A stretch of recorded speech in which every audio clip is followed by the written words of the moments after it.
Drink Champs motherfucking podcast. Make some noise! He's a legendary Queens rapper. Hey, Sangria, this your boy N.O.R.E. He's a Miami hip-hop pioneer. What up is DJ EFN? Together, they drink it up with some of the biggest players, you know what I mean, in the most professional, unprofessional podcast, and your #1 source for drunk facts. This Drink Champs motherfucking podcast, where every day is New Year's Eve. It's time for Drink Champs. Drink up, motherfucker.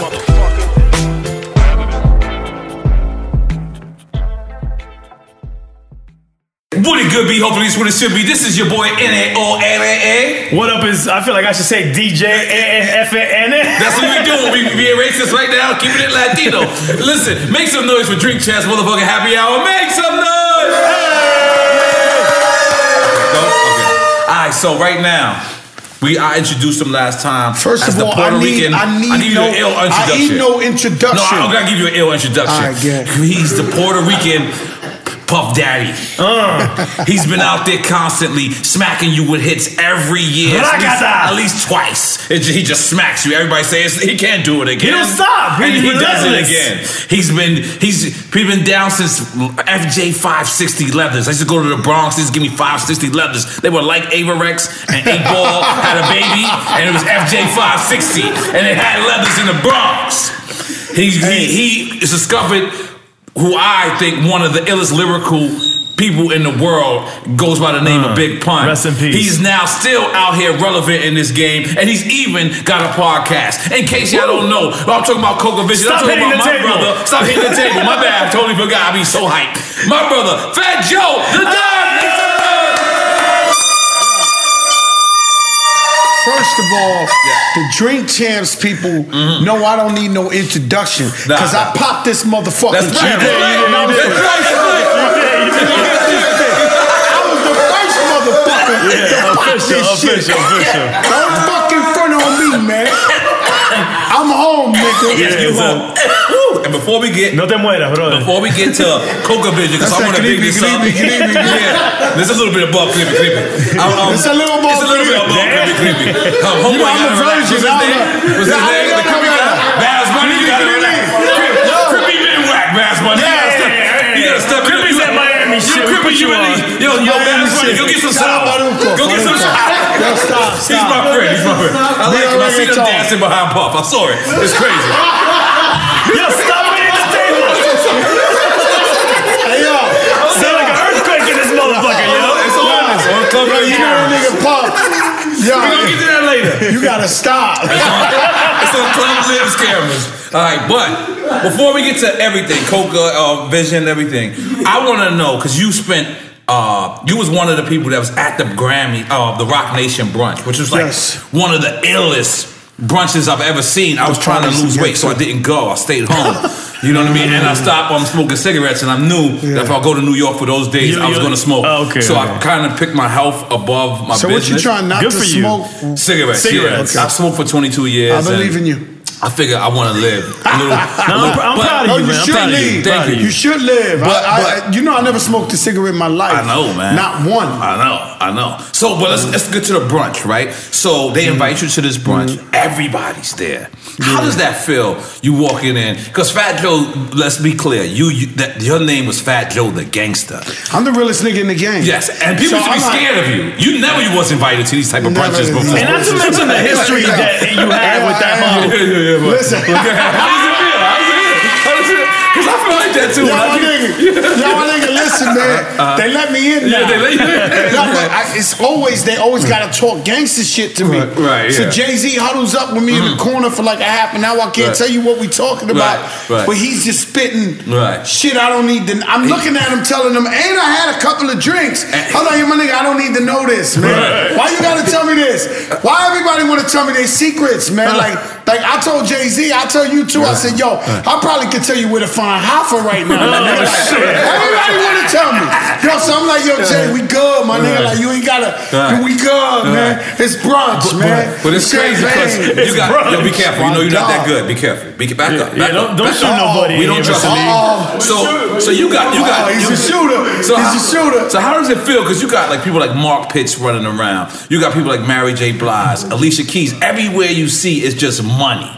Like, how does that feel? Like, just being we in the that realest niggas in the game, right, man. I keep telling you this, my nigga. Like, we come in, like, you know, I guess the only way for you to be successful from coming from left rack and coming from where you want to, you gotta have a certain confidence about you and your music and everything. With me, when I walk in the building, I really think I'm Fat Joe. Like, you know, it's real shit. Of course. So it could be at a bunch or it could be fucking with billionaire niggas. I'm Fat Joe, my nigga. So I come in there changes. Like, yeah, I'm Joe Crack. Like, what's good, y'all? Y'all got some texture in here. Y'all got a real nigga in this motherfucker floating around this bitch.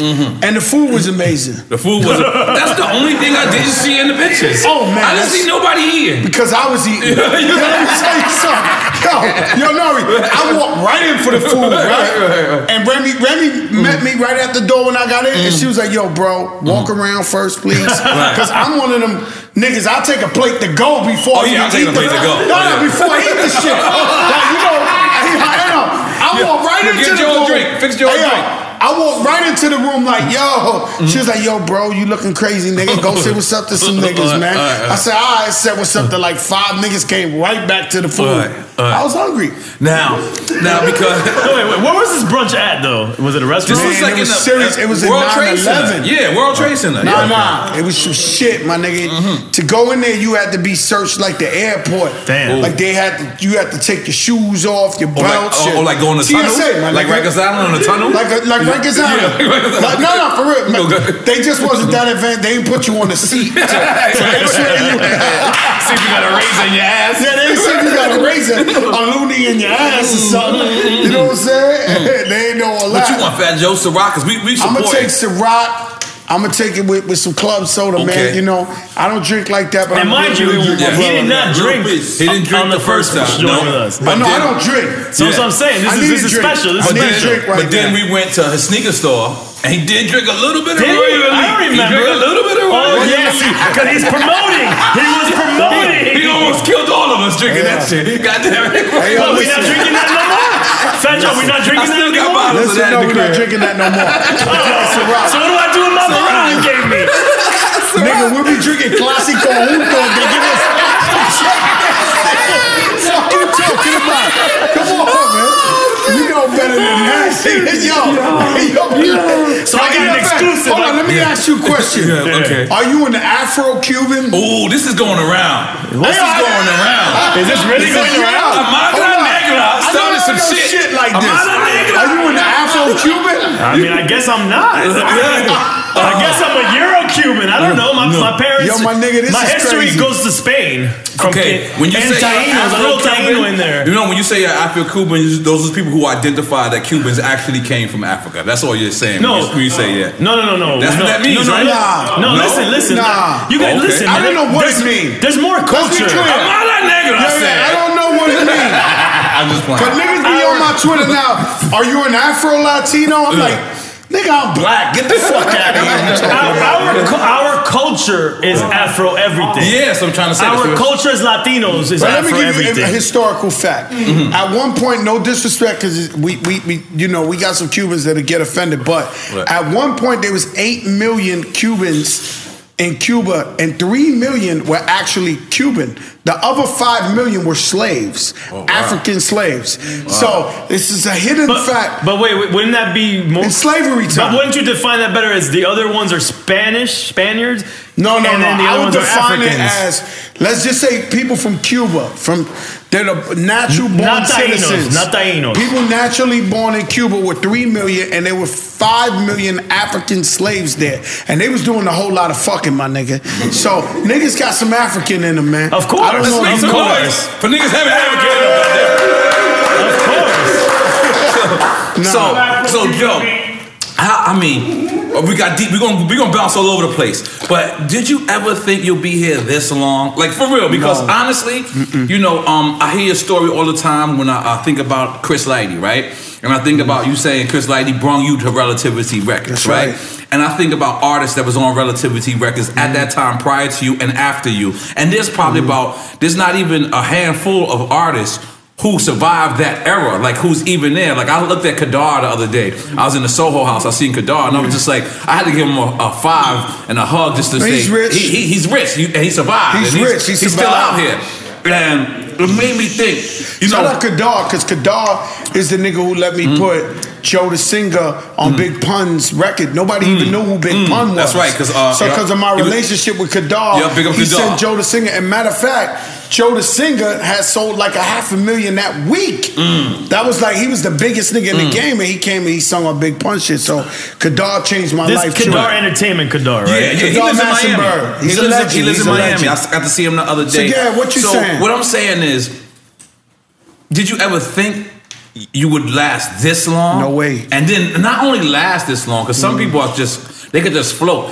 You're not floating. You're on top of a yacht. Yo, my nigga, let me tell you something. There's people like this. But that's honest. Well, you said no way. That's honest of you. No way. Let me tell you something. This new single, N.O.R.E. That he never thought. This new single, I haven't dropped a record since Lean Back. Pick it up. Okay. That got 600 spins on Mix Show, not even ads in 1 week. Wow. So this motherfucker looking like it's gonna be a missile on these niggas. 2018 How did you clear that sample? You know, Tupac Shakur Skate. I had to hit everybody off. I said you had to hit Tupac. Like me. Suge and Tupac. I said you hit Tupac? Yeah, Tupac. Yo, let me tell you something, my man. bad. I just got great relationships, as you know what I'm saying? And I went hard to clear it. It was very, very, very expensive. And, thank God they let me clear it, man. And then, we got a little backlash. Niggas like, why you use the Tupac? Daz Dillinger came on Instagram like, yo, Joe. He produced that shit from that Tupac. Keeping hip-hop real, nigga. Joe Crack. Trey, what's up, my niggas? This shit hard. Oh, okay. Fuck that. So that shut that thing down right quick, you know what I mean? But about being here this long, no. No. Impossible. I mean, I thought, to tell you the truth, I think I deserve to be president of every single label. Record label. Absolutely. Yes. Every single label. I think you did too. You got the experience. All these fancy slick looking niggas with the bow ties and all that, even though I had one on for the brunch, they come up to me like, yo, you're the best A&R in the game. I said, yeah, I should be having your job. Time out. I should be having your job. This is where we gotta go. You know where I'm going with it? Yes, I know. We had Steve Stout on the show. So Steve Stout says on the show. That's a bow tie, nigga. Yeah, but listen what he says on the show. He definitely is a bow tie nigga. So he says on the show, which I didn't catch on. The fans caught on and they hit me after the show came out. They say, N.O.R.E, how you gonna let him say that about Joe? And he says on the show, he says, Fat Joe is a better A&R than he is an artist. So I didn't understand what he meant because we're inebriated or whatever. But when the fans heard that, they took it as disrespect. They said, how could you? I take it as a compliment. Thank God he's acknowledging that I got a good ear and I know how to make hits. No, I don't look at it thank God he mentioned my name. Your fans A lot of niggas be hiding my name. Yeah, your fans hated at him. A lot of niggas be hiding my names. Somebody I love. So I'm gonna just tell you the truth, right? Somebody I really, really, really love, Eminem. Know what I'm saying? I've been waiting for him to tell me. I've been waiting for the day for him to say Big Pun inspired him. I haven't heard it yet. You can hear it. You can hear it. Know what I'm saying? So I love him and I support him 1,000,000%. But I've been waiting for the day, the Drink Champ J or something, for him to say, yeah, you know what? Big Pun inspired me. You know what I'm saying? Because some niggas don't like to give it up. Like, you understand what I'm saying? So the fact that Steve Stout came up here, that means I'm one step closer. They might like me a little bit. Let's make some noise for humble Fat Joe. Who has time to read anymore? I mean, I know I don't have time. N.O.R.E, I know you don't got time. I'm sure the Drink Champs Army doesn't have time. We're all hustling. We're all grinding, moving around. It's tough to sit down and read a book. You know what I mean? But it's still important. And that's why audiobooks are great for helping you better you. Whether you want to feel healthier or get motivated or learn something new, you should definitely check out books that are out there that are there to help us or entertain us or whatever. I mean, if you want to be the economic fiscal you, there's a great book that I love and I always recommend, and it never gets old. I always go back to it. It's Think and Grow Rich. I came back. Or there's Rich Dad, Poor Dad. Or if you're into the whole cryptocurrency craze right now, Crypto Assets, The Innovative Investor's Guide to Bitcoin and Beyond. Great books. That's right, baby. Another good, if you're into the healthy thing, The Sleep Revolution is a great book. The Power of Habit, The Obesity Code. Or if you're just a successful you in that mode, The 4-Hour Work Week is a great book. Grit, How to Be a Boss. Another great book out there is Tiffany Haddish's The Last Black Unicorn. That's a great book. Audible helps you listen to more books by letting you switch seamlessly between devices, picking up exactly where you left off, whether it's on your phone, through your car, your tablet, or at home on an Amazon Echo. You can get through tons of books, hands and eyes free, while doing almost anything. Audible members get a credit every month, good for any audiobook in the store. Regardless of price, and unused credits roll over the next month. Didn't like your audiobook? No problem. You can exchange it, no questions asked. Plus, your books are yours to keep. With Audible, you can go back and re-listen at any time, even if you cancel your membership. So start a 30-day free trial and get your first audiobook by going to audible.com/Drink Champs or text Drink Champs to 500-500 to get started. Audible is a leading provider of premium digital spoken audio information and entertainment on the internet. Audible content includes an unmatched selection of audiobooks and other audio products. Users can sign up as an Audible listener, which gives them book credits each month for a low monthly fee. Customers download their choices and can access them on their iPhone, Android device, Fire tablet, iPod, or other MP3 players. Woo! Wangata. So Drink Champs Army, take advantage of the 30-day trial, and your first audiobook is free by going to audible.com/Drink Champs or text Drink Champs to 500-500 to get started. Yo, wait, hold on. I want to ask both of y'all something because you just reminded me of this. Do you think pun gets enough respect? No. We the niggas, you know, last time I said that I got controversy. No, get controversy between me and N.O.R.E, I feel like we the only niggas that, your niggas got cups now. Yo, you got I came up in here when this shit was like an experiment, my nigga. No, and we still an experiment. Oh my God.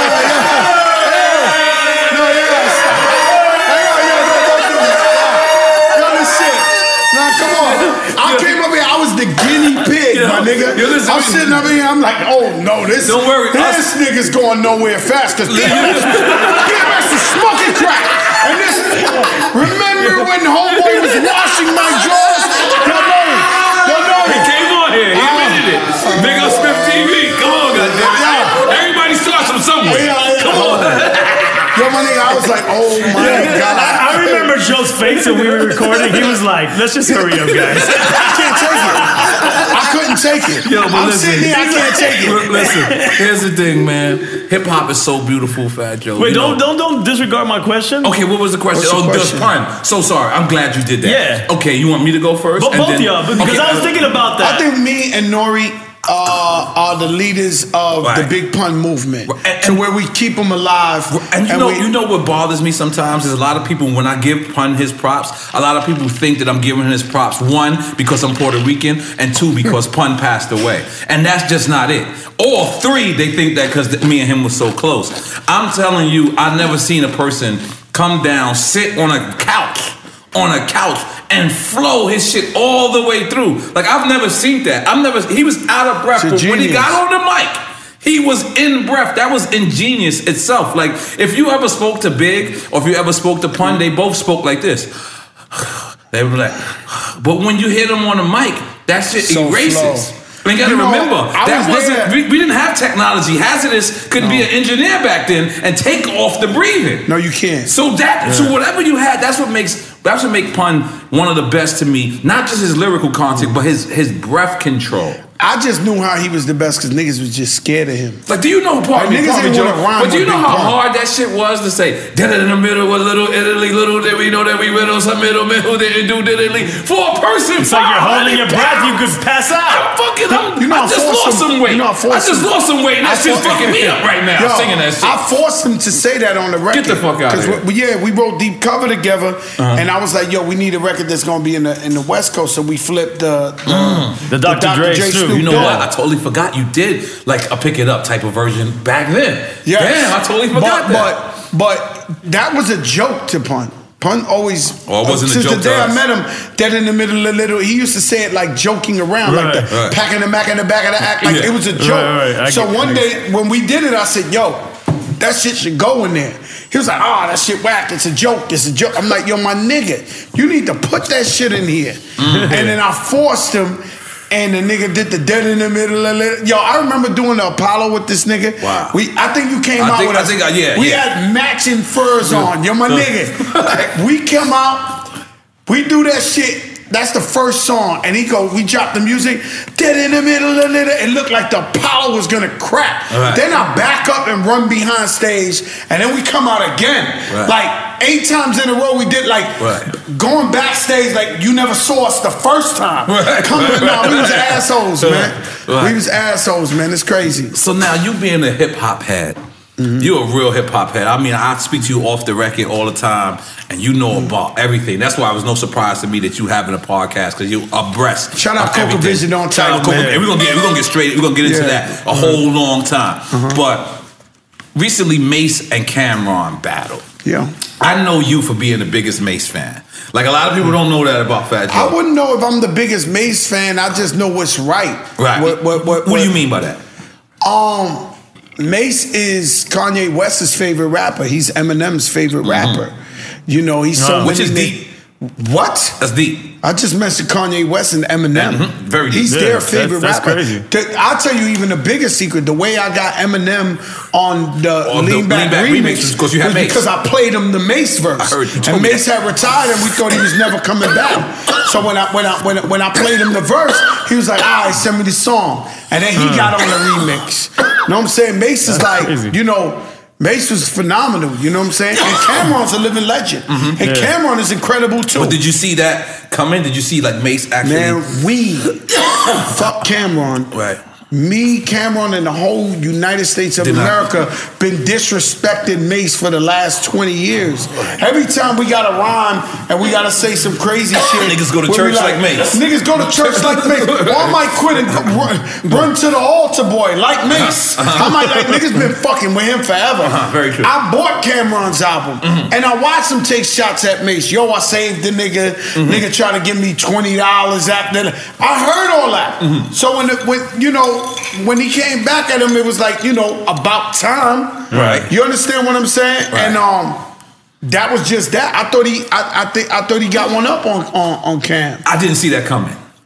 What? I didn't see that Mace was. I don't know who could win out of that. No, I'm saying I didn't see that. Hold on. Mace was if I would have said, no, I didn't see it either. I didn't see it coming. It happened. Yeah, that was it. Saying? So I can't tell you who would have won before they dropped it because they both ill and Cameron's an asshole, like in a funny way, like he's mad funny. Oh, he'll fuck with you. Yeah. You know what I mean? He's like a funnier 50 Cent. Like this nigga will fuck with you. Right. So I'm like, I couldn't tell you if you grabbed me right there and said who's gonna win. I'd have been like, yo, I don't know. Right. Cause you know I know Mace is gonna come with some fly shit, some. But he took 20 years to come back, so that's the reason why that jab. It was like it was only a jab, but the jab felt like a knockout jab because he took 20 years, and then when he finally did it, let's put it like this. Something I know. Right. He inspired Dipset to make an album. Wow. They're in the studio every day working. Wow, that's very true. So you know, sometimes shit is a blessing in disguise. Speaking of Dipset, because I just recently watched you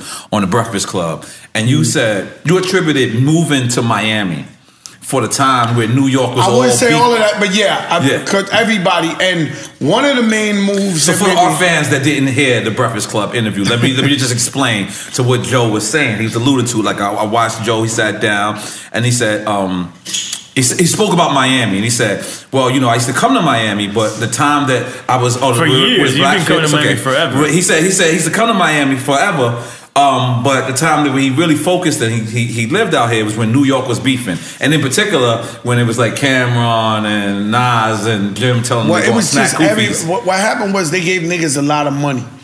And at that time, everybody made a lot of money because I know all these niggas. Terror Squad, y'all made 10 million first. We made a lot of money. We made 10 million. But listen, that's not what I'm saying. Okay. They gave niggas a lot of money. And what happened was, when you give some niggas some money, they start acting up like they don't know how to act. They start feeling like the more goons start coming around, more real niggas, more you know, how many rappers we watch, and this is not in reference to Dipset to nobody. Right.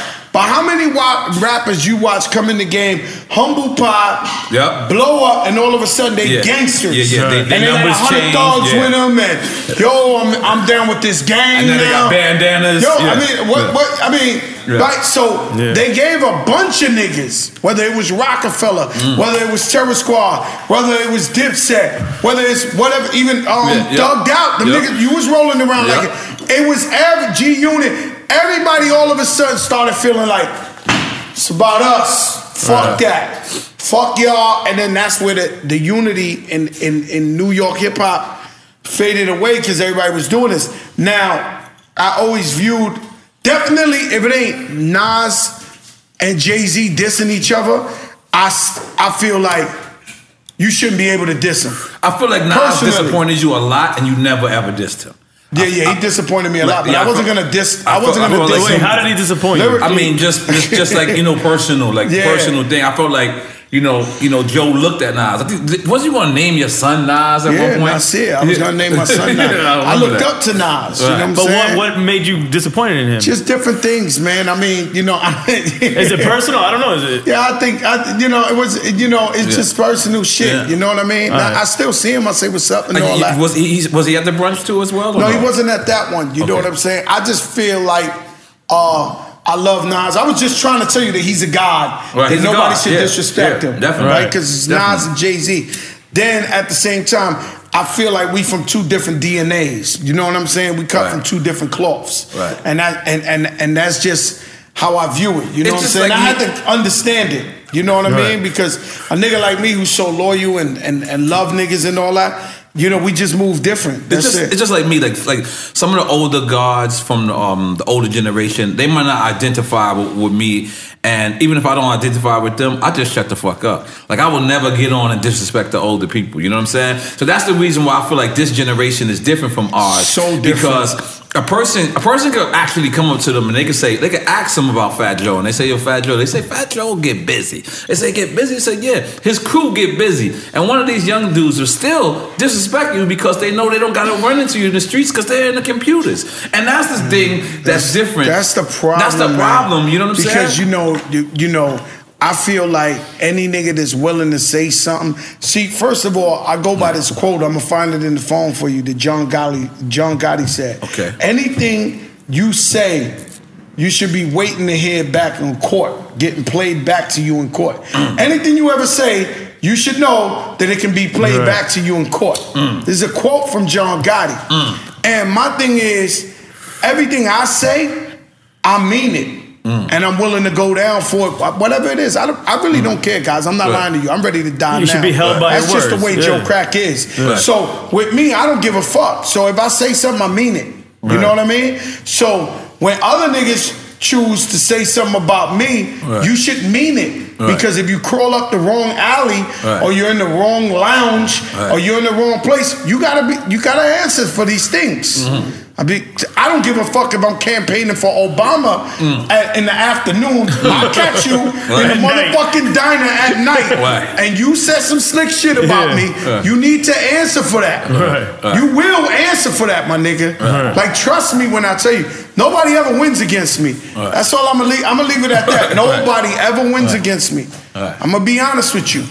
You know what I'm saying? So if you publicly could say, yo, Fat Joe, suck my dick, fuck your mother, this and that, all right, my nigga? It's cool. I learned a new one. Niggas try to get you upset. 50 told me the secret. He said, yo, you got a lot of pride, so anytime I needed new beef, I would say some shit to you. I know you're going to jump out the window. So now I know the strategy. Yo, chill, don't jump out the window. When we watching, and when we catch you at the wrong award show or somewhere, I ain't Papito. Because it's a bad one for you, bro. Because how was that at first? I remember at first, they're announcing that you and him both are performing for Chris Lighty's... that was love, my nigga. what was it? I forget. Like his tribute. I was at the BET Awards, and I remember Raul posting the picture, and I remember the nigga Stephen Hills is funny nigga. He calls me up and he says, "Yo, we doing a tribute for Chris Lighty." I was at the Yellow Tape video, me, French, and ASAP. And when he called me, I was like, "Bet, I'll do it." I had a show in Australia too. I had to move. I was like, "Bet, no problem." He was like, "Yeah, Missy Elliott, Busta Rhymes, this and that, 50 Cent, and N.O.R.E gonna be there." And I'm like, he thought I ain't hear the 50 Cent. You know what I'm saying? Like, not only that, Busta Rhymes. I know 50 Cent. And so Missy Elliott will be doing her number. So I'm like, all right, cool. So I'm like, you know, for Chris Lighty saved my life. Right. You understand what I'm saying? So literally saved my life. Right. So I said, all right, let's go. The crazy shit is, it was almost like a setup, right? So they put my trailer in the back, 50 Cent's name on his door with a star, Fat Joe's name on the door with a star, right in front of each other. So I'm not, swear to God, they didn't try to separate. Sometimes they be separating friends. Like they heard N.O.R.E and you don't get along, they'll put you on the side of the stage. And they'll take his name off the door. Or something. With me, they had it right there. Right. Let's see what this thing's about. Right. So when I was in the trailer, and Pistol Pete came in and he was like, "Yo, the craziest shit you ever heard, God." I was like, "What?" He said, "Yo, 50 Cent told me his G Unit and Terror Squad piece for Chris Lighty." So I'm like, nigga, you been in jail your whole fucking life. You gonna believe this nigga? Nigga, what's wrong with you? How many niggas you seen spit this shit to you and all that? Fuck that. Stay on point, nigga. You know what this is, right? So I'm sitting in there that you know, because I'm a warlord. So I'm sitting in there like studying the map. All right, what if this happens? What if this goes down? What if this? And sure enough, we went into the rehearsal, and I told the story a million times. You know what I'm saying? But we finished performing, and he was like, "Yo, peace for fucking Chris Lighty." So I was like, you know, I would have never thought I would squash that beef. But you want to know what? It was a great thing to do. It was great for hip hop. It showed that niggas can mature. It showed that niggas can move on. And he's a good friend of mine now. Right. You know what I'm saying? Crazy. Let's make some noise. Him and Ja Rule, that's never gonna happen. Never gonna happen. Him and Irv, him and the niggas that y'all. I mean, they never going. You know, we could never do nothing about that. And you know, I'm a Queens nigga, so like, I don't even try. Like, I don't even try. Like, I mean, I don't think you can. I love them both too. Like, but I can't even. I can't even try. Yeah, you got. It's okay. It's okay. I got the shit. It's okay, man. It's okay, man. That's where I come from, man. That's where I come from. Nah, looks like a bad haircut real quick. Okay, yeah. It look like a bad. Blame it on my barber, man. Blame it on my barber. Nah, that's the hoodie. It's the hoodie. That's no problem. It's no problem. That's what happens when you got a brand new hoodie on. Yeah, man. That's okay. You know what I mean? That's okay. So let me be clear. I always say N.O.R.E and Raekwon are my two best friends in rap music. Thank you. He's my brother. You understand what I'm saying? And I just want to say that. Yeah, that's beautiful. It's crucial. So now, absolutely. Now, what's the record? Before I pick it up, this is my joint that you dropped. So excited. So excited. So was this your first time, like, exactly pushing Dre towards the front line? Because I know Dre is more like a he'll write the hook type of guy, and then we'll get somebody to say the hook over. That's what he did here. And then I had two rappers. Two big time. Let's name one of them. Nah, I can't. Come on. I can't. I know what you're trying to get. Let's get another shot, Fat Joe. Is Fat Joe drinking Tiger Ball today? I don't know. Can Fat Joe drink Tiger Ball? Let me ask you a question. Let's do it. Let me ask you a question. Are you using me for the ratings right now? Yes. Listen, you know my podcast. I did Remy, and I said, "Yo, Remy, does Papoose have sex with his hat on?" The nigga saw it. He started texting me, "You sold me out for the ratings." I'm like, yo, come on, man, you kidding me with the microphone shit. The nigga said, "You sold me out for the ratings." I'm like, chill, man. I gotta make this thing work. You know what's the beautiful thing? And I'm sorry for checking. Can you see? Pour a shot of Tiger Bone. This is the beautiful thing.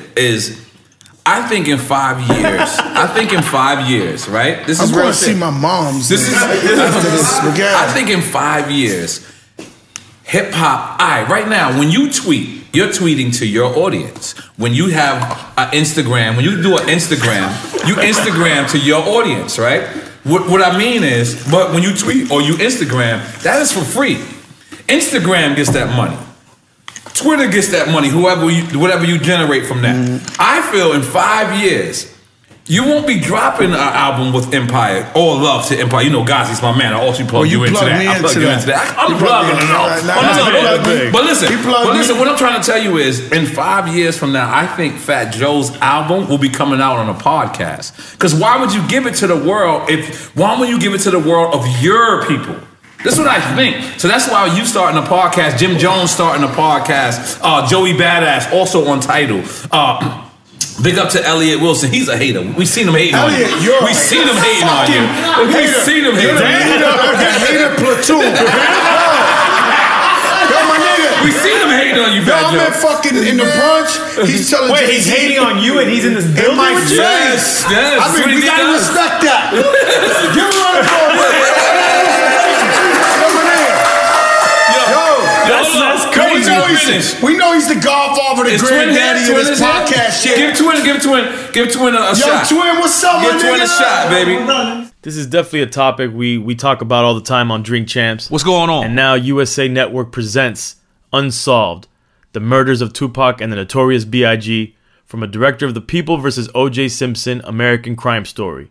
This is a 10-episode limited series event that goes beyond the headlines to explore their friendship, the East Coast and West Coast rap feud, and the dual investigations that still have the world wondering why, after 20 years, these cases are still unsolved. I mean, we're all still wondering. We're all scratching our heads. That's right. We talk about it all the time on Drink Champs.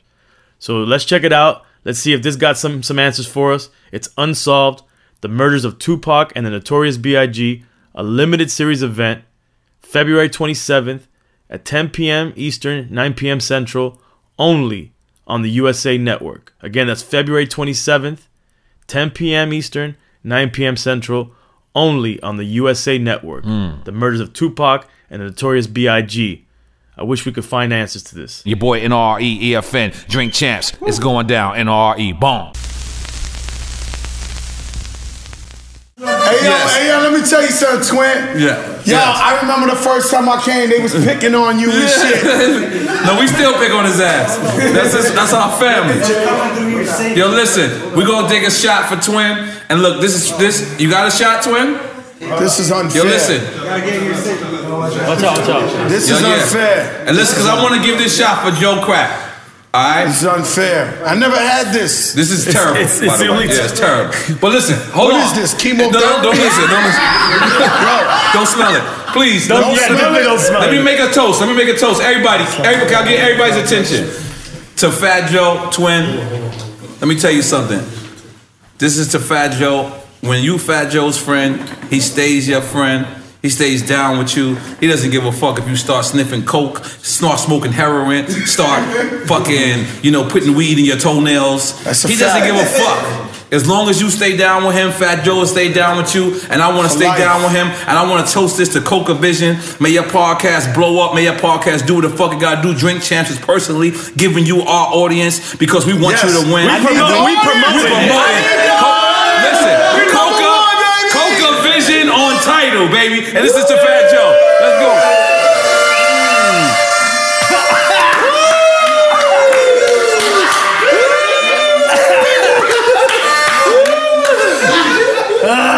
Coca Vision, baby. That's like the shit my grandfather used to do. It's Mama Wana. It's Mama Wana. No, my nigga, but what is that? That tastes Mama like... Wana. That's that Magahaya Bing Bong. That shit tastes like some Jamaican roots or something. Yo, I'll taste it. We got that shit straight from China. 30 countries. Show them the bottle. Yo, I tasted 30 countries in that fucking shit. Chase it ASAP, right? Yo, but also, you've been bomb booty Africa. That shit tastes like a Djibouti. That shit tastes like... Yo, I swear to God, I think I see Bob Marley right now after that fucking shot. Yo, my nigga, I see little Indians dancing on the table, my nigga. This is unbelievable. Don't ever try this shit. No. Hey, No, but bomb booty Africa. I smell blue Djibouti.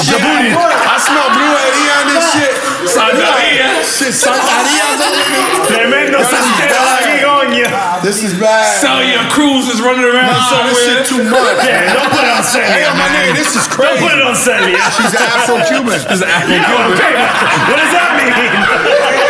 What does that mean? These niggas got the millennials. They got all kinds of shit. Yo, listen, man. What'd you say? You got the My nigga, man, I never taste no shit like that in my life. Listen, man, let me tell you something. I'm thinking that's a truth serum or some shit. Yeah. That's how we get niggas, Fat Joe. We give niggas a shot of Tiger Bone, and then shit be real after that. Kill everybody else except yo, but I got Fat Joe one time to smoke weed with me. I never smoked weed with you. Okay, come on. No, I never smoked weed with you. My tooth smoked weed with me. You gotta stop. Oh, because you had a toothache, right? Yeah, I had like, no, this wasn't normal. This wasn't normal. I had a pain for like 3 days. And I was going to all the doctors and shit and trying to figure out where I got this pain from. I still don't know where I got the pain from. But shit was hurting so much, he forced me to go to dinner with him with the pain. I said, my nigga, I can't even eat. Mr. Chow. Lobsters and steaks and this.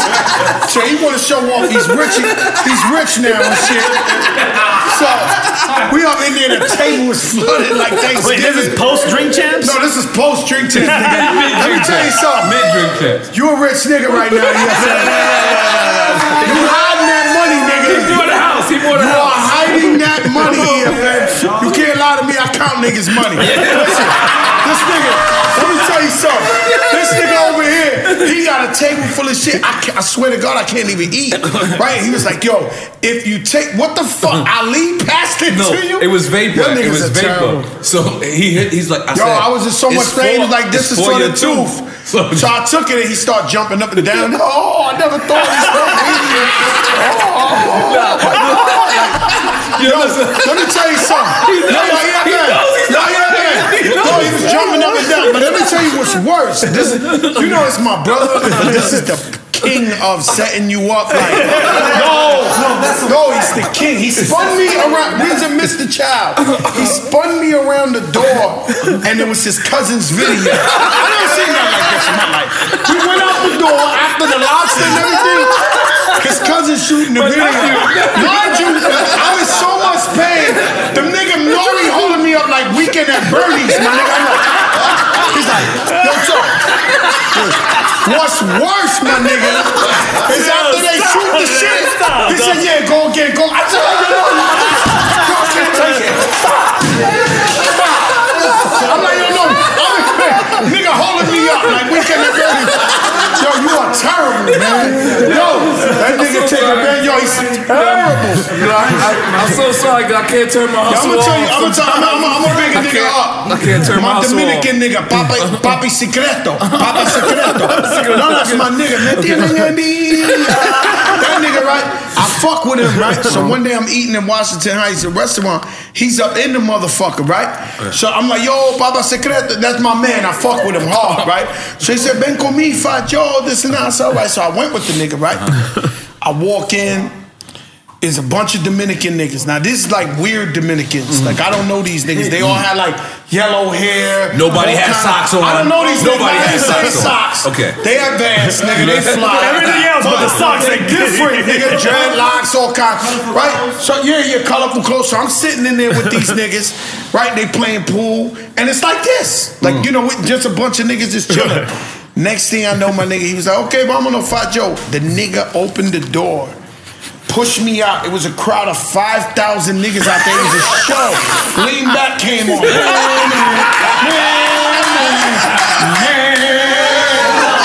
like, oh my God. Papa Secreto, yo, this nigga set me up. Oh my God. The free performance, my nigga. Yo, we know what to do at the next pop-up shop now. Oh, man. So unfucking real. Man. That's awesome. Man. That's awesome. So Fat Joe, did you ever think like the game would be what it is right now? Like right now, I seen you interview Casanova, and I also seen you interview 6ix9ine. Now the rumor is that Casanova made that record because 6ix9ine and them. Well, he said it on the podcast. Oh, he said it on my podcast. Okay, let's talk about that, Fat Joe. I made him get that. I made him say that. Okay, so what happened? Let's talk about it, Fat Joe. I don't know exactly. You are the industry insider now. No. You are the industry insider. I'm a journalist. Yeah, you're a journalist. You are definitely a journalist. Because we do the older people calls.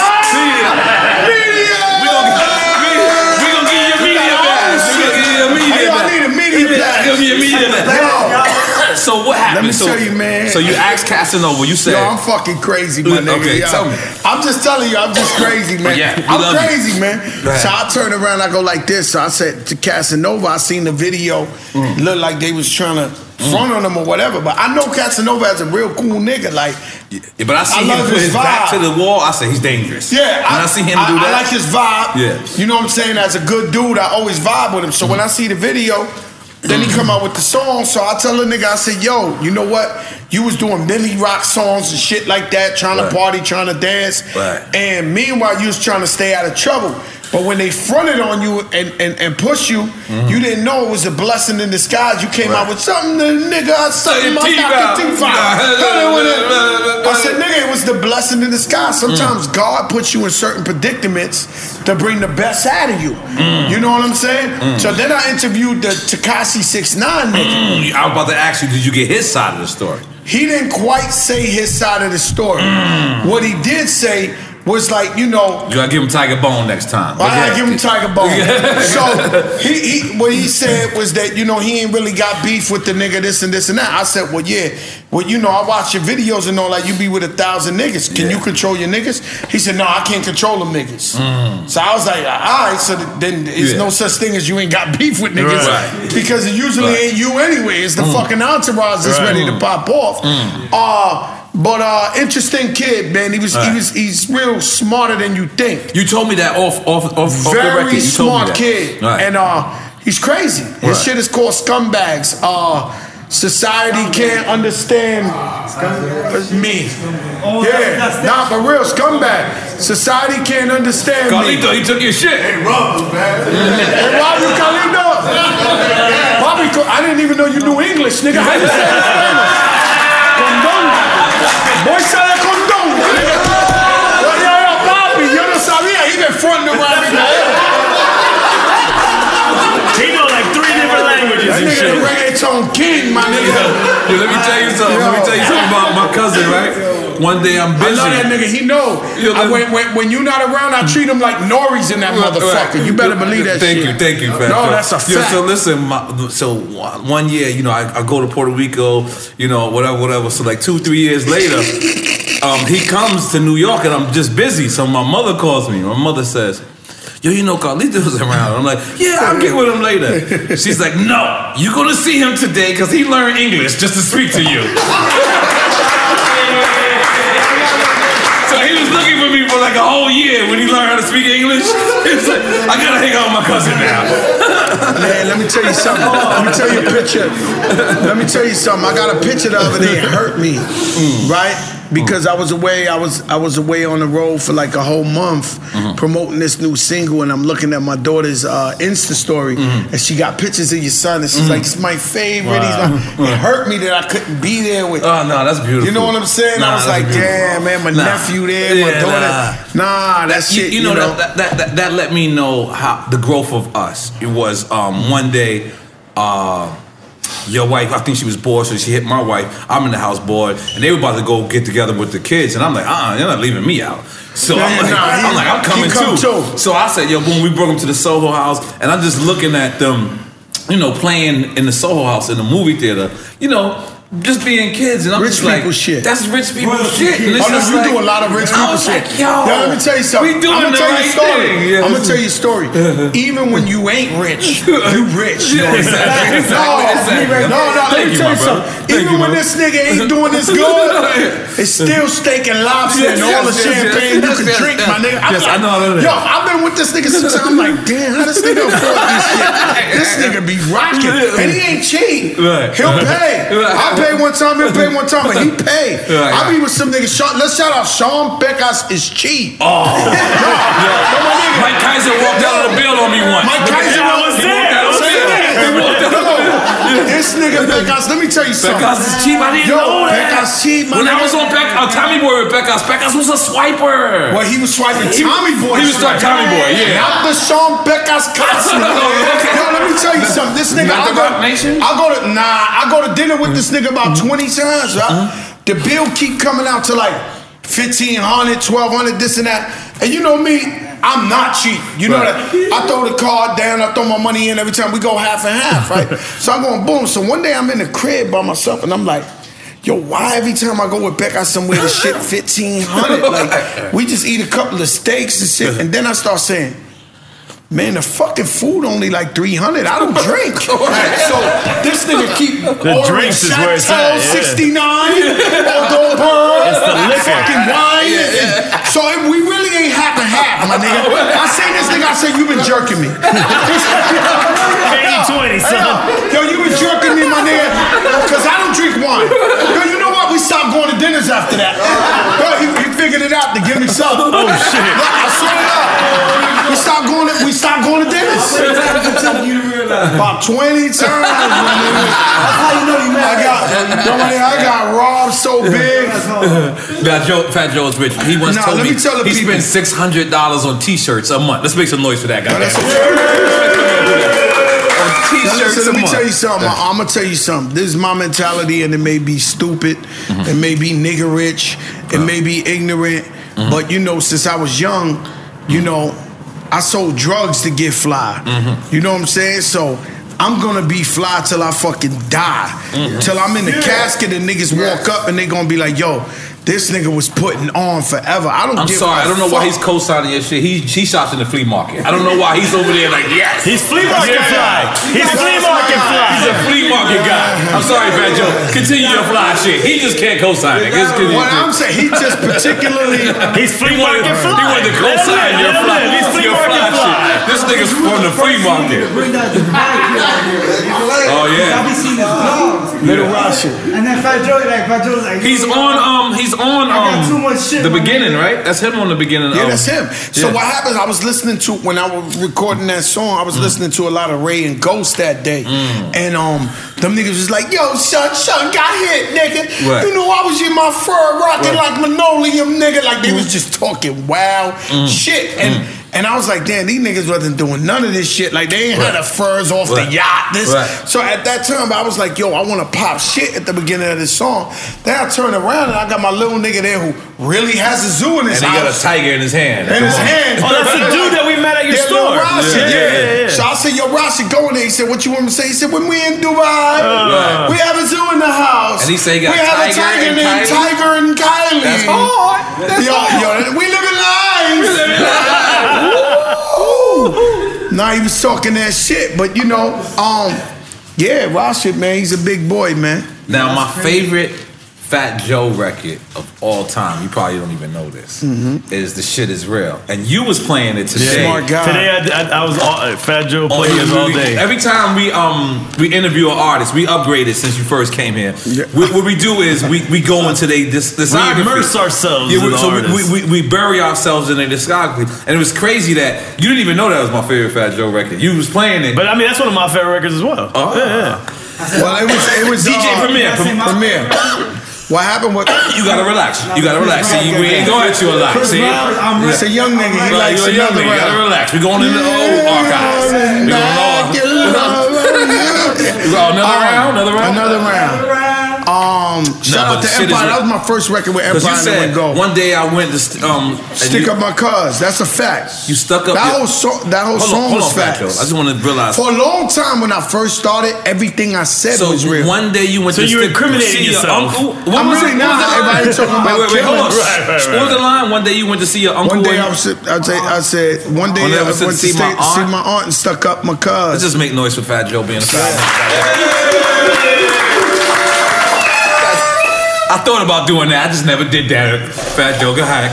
You know what happened to me was that my cousin, I gave him some work. You know what I'm saying? He was older than me. You know what I'm saying? You know, I ain't gonna lie to you, man. I was just driving this shit from my mother and father's house over here, and I was just reminiscing. I was listening to the old 80s songs and shit, but I mean like Phil Collins and all that. And I really big my own self up. I'm not on my own dick, but just big my own self up for having a lot of courage in my life. You know what I mean? Like I used to get jumped every day by 20 niggas in junior high, but I would come out every day and punch the toughest nigga in his face and get beat up by 20 niggas. Right. So I would get beat up every time, but that's courage. Right. You know what I mean? Right. And what we talking about? The shit is the shit's real. So the shit is real is my cousin. Right. He was ready like 20 years old. I moved out my mother's house when I was 14. I was hustling the first day. I told my father I'm moving out. I was selling cracks outside in front of the building. Right. So now I gave my cousin a pack, and he was way older than me. So I'm like 14. The nigga's like 22. So the nigga told Uncle Dan, he told my Uncle Dan, yo, Joey's dead, I ain't gonna give it to him. Cause I really technically was a little kid compared to my cousin. So I went to my grandmother's block, and they was in the building shooting dice. Him and a bunch of niggas was shooting dice. I just went in there and started hooking on the nigga. On your cousin? Yeah, me and two niggas, we pounded him out. Me and two 14-year-olds, man, y'all niggas. Wait, y'all jumped him? Jumped him, beat the shit out of him. But I remember this nigga, my man, I don't want to say his name, that I grew up with, his mom's had a black eye one day. Right, his mom's had a black eye. His mom's had a black eye. Niggas' moms running around black eyes in the Bronx. Let's make some noise for that. What I'm saying is, she had a black eye from his step pops or whatever. God bless. My nigga, we couldn't be no more than 11, 12 years old, man. We caught this nigga, like 10 of us. We pound this nigga. Nigga try to fight, nigga hit him over here, nigga hit him, nigga start pounding this nigga out. Nigga. We stomped that nigga out. 11 years old, nigga, 10 years old. Unreal. Grown ass man, 30 years old, we pounded the nigga out. Like, niggas kept diving, catching him till we wore him down. Almost like the lions be eating elephants and shit. Yeah. Pound a nigga out, man. You know, courage. Now, one day, I heard Elliot Wilson, right? I just heard him talking to a Elliot Wilson? No, I mean, this is actually serious. Because I heard him actually serious. No, I actually heard him say this to somebody. He said he was trying to get somebody's attention and said to them, well, I'm not an artist. I'm gonna be here. Ooh. This is Elliot Wilson saying that. Saying this to somebody else. He's not an artist. I'm gonna be here. Me and you artists come and go. I'm a journalist. He was like, yo, I was trying to get at you. Like there's shelf life for an artist. And you were such and such. And he was telling them, he was like, yo, I'm not an artist. I'm gonna be here. And I remember that was my motivation. But that makes sense. What? That makes sense, him saying that. No, it wasn't him not hating. Technically, that makes sense. You're technically right. Let's be clear. Yep. I got a lot of love for Elliot Wilson. Me too. This is not a shot, by the way. I think he kept it real with me my whole career. Yep. Big him up. You know, we joke around and shit, but I told him that N.O.R.E and him, they my boss. Because I don't want podcast beef. No, so I told the nigga, I don't want podcast beef. N.O.R.E's my boss, you my boss. Everybody, you want to be my boss up there? You too, you can be my boss. I don't give a fuck. And then you call me FN on top of that. Yo, I'm telling you the truth, nigga. I don't want no podcast beef. So I tell a nigga like this, I said, yo, Elliot, let me tell you something. He's right. He's right. You know, I always looked at like radio program, like but you radio. Think artists have a limitation? You think? Oh yes, they do. Yeah. All these niggas, think about it. Every last nigga that you even said it yourself that you didn't think you would still be here. I'm here 20-something years. This is a big difference. Right, but you didn't think you would be here. I was a drug dealer, hustler, turned myself into a rapper. Is that what you meant though by not? No, I just wouldn't be here 20-something years. Like, who the fuck is here? Yo, EFN, do me a favor. Look back at the nigga who had the hottest record 2 years. Gold, all in my wrist. Exactly. Don't swag and no swag. Like, these are massive hits, my nigga. I could go down the line. I could go down the line. Massive. In my white tee. In my all this shit. You can do the Dougie, all type of shit. Yo, he's DJing right now. No shit. No, so lean with it, rock with it, my nigga. We keep going. Stop. You gotta chillax. Yo, listen what's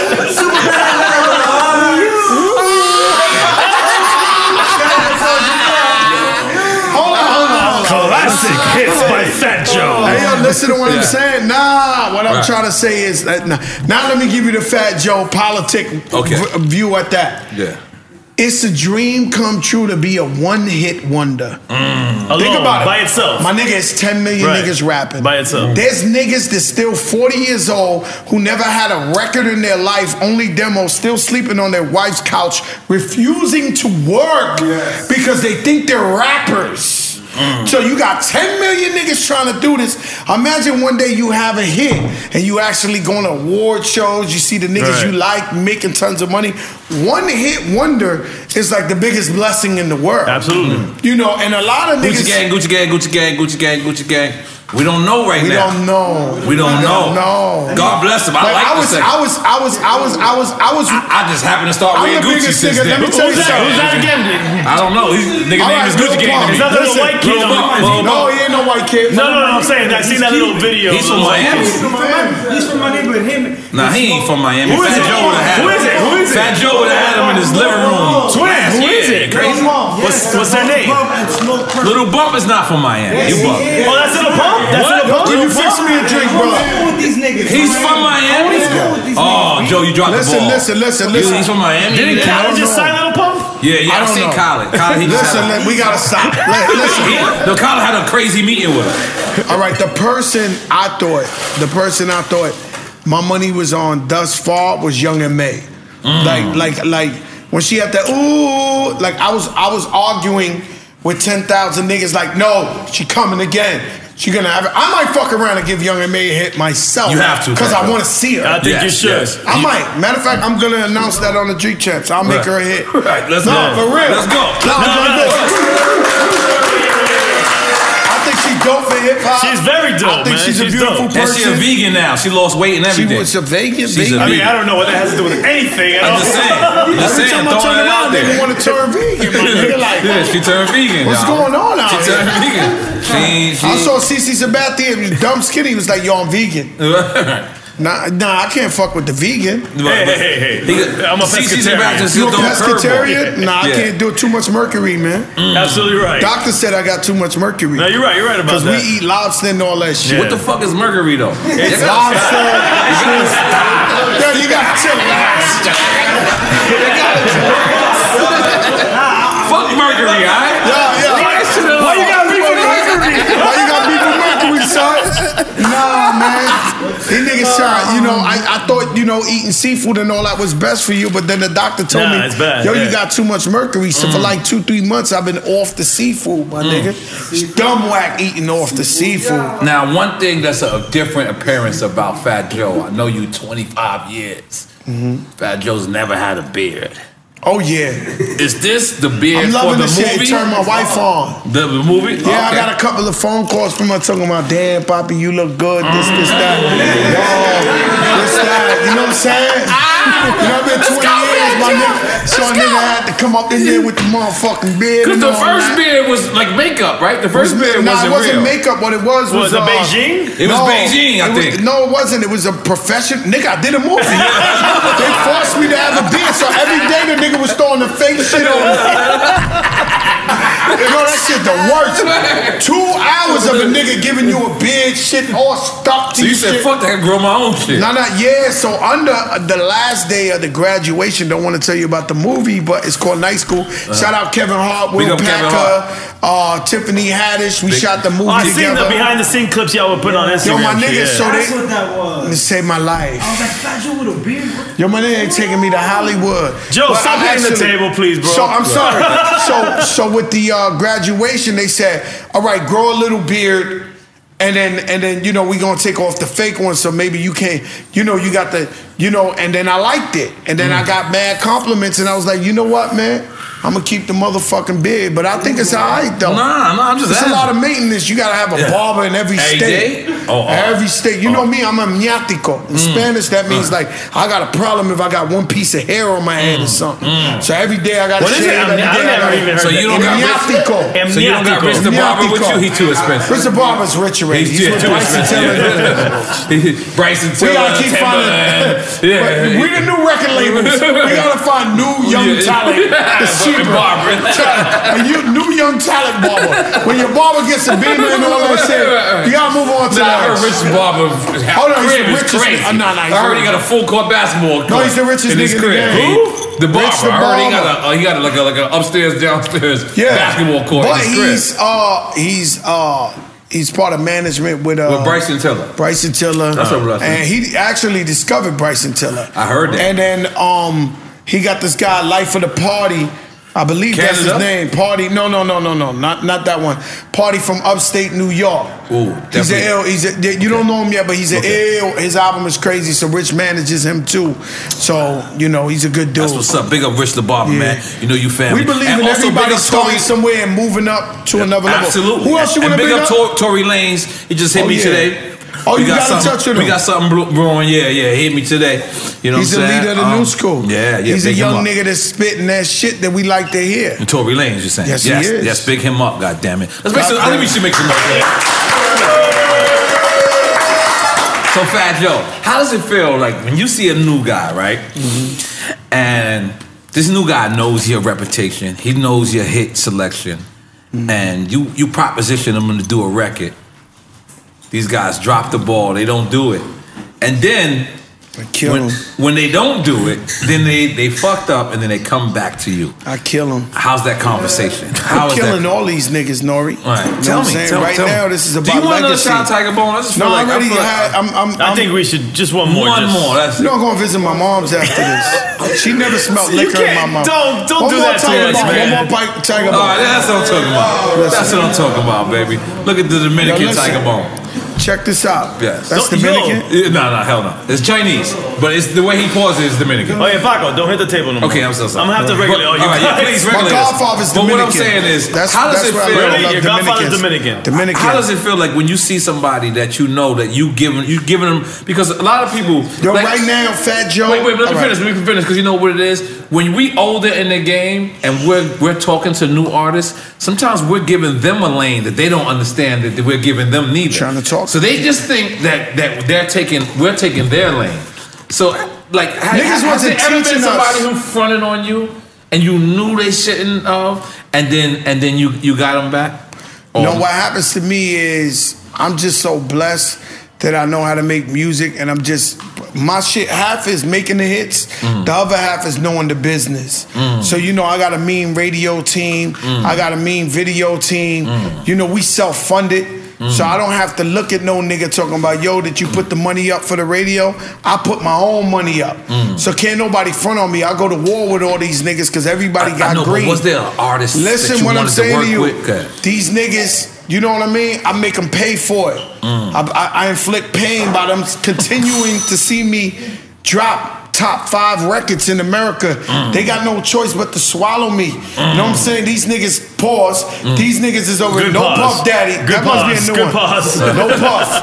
Yo, listen. Yo, what happened? No Puff. No Puff. Listen. Yo, listen. So I go like this. The nigga turn around like this. So I just make them pay like that. Because I know no matter what they thinking, they like, yo, how this old nigga keep coming up with hits? They got no choice but to respect what I'm doing. So any nigga that ever fronted on me, he fronted on himself. That's just the bottom line to me. And everybody come and go. I don't even know how long I'm gonna be. I'll tell you one thing. Right. My album hotter than everybody's album in the game. We're gonna get to that too. No, that's a fact. But hold on, Joe. But was there ever somebody that fronted on you and you was glad to see them fall? I never seen nobody fall. But the only nigga that slightly to see him fall. I'm waiting. Not me. Once you front on me, I'm waiting. All right, do you want the answer? Yo, give the answer. Where's the Tiger Bone? Okay, I'm sorry. Let's go. The last nigga and the only nigga. This is the only thing we didn't do. The last nigga and the only nigga that kind of like fronted and slowed up the process was Future. I was looking for him for a song on that Plata al Plomo, and he kind of ducked me.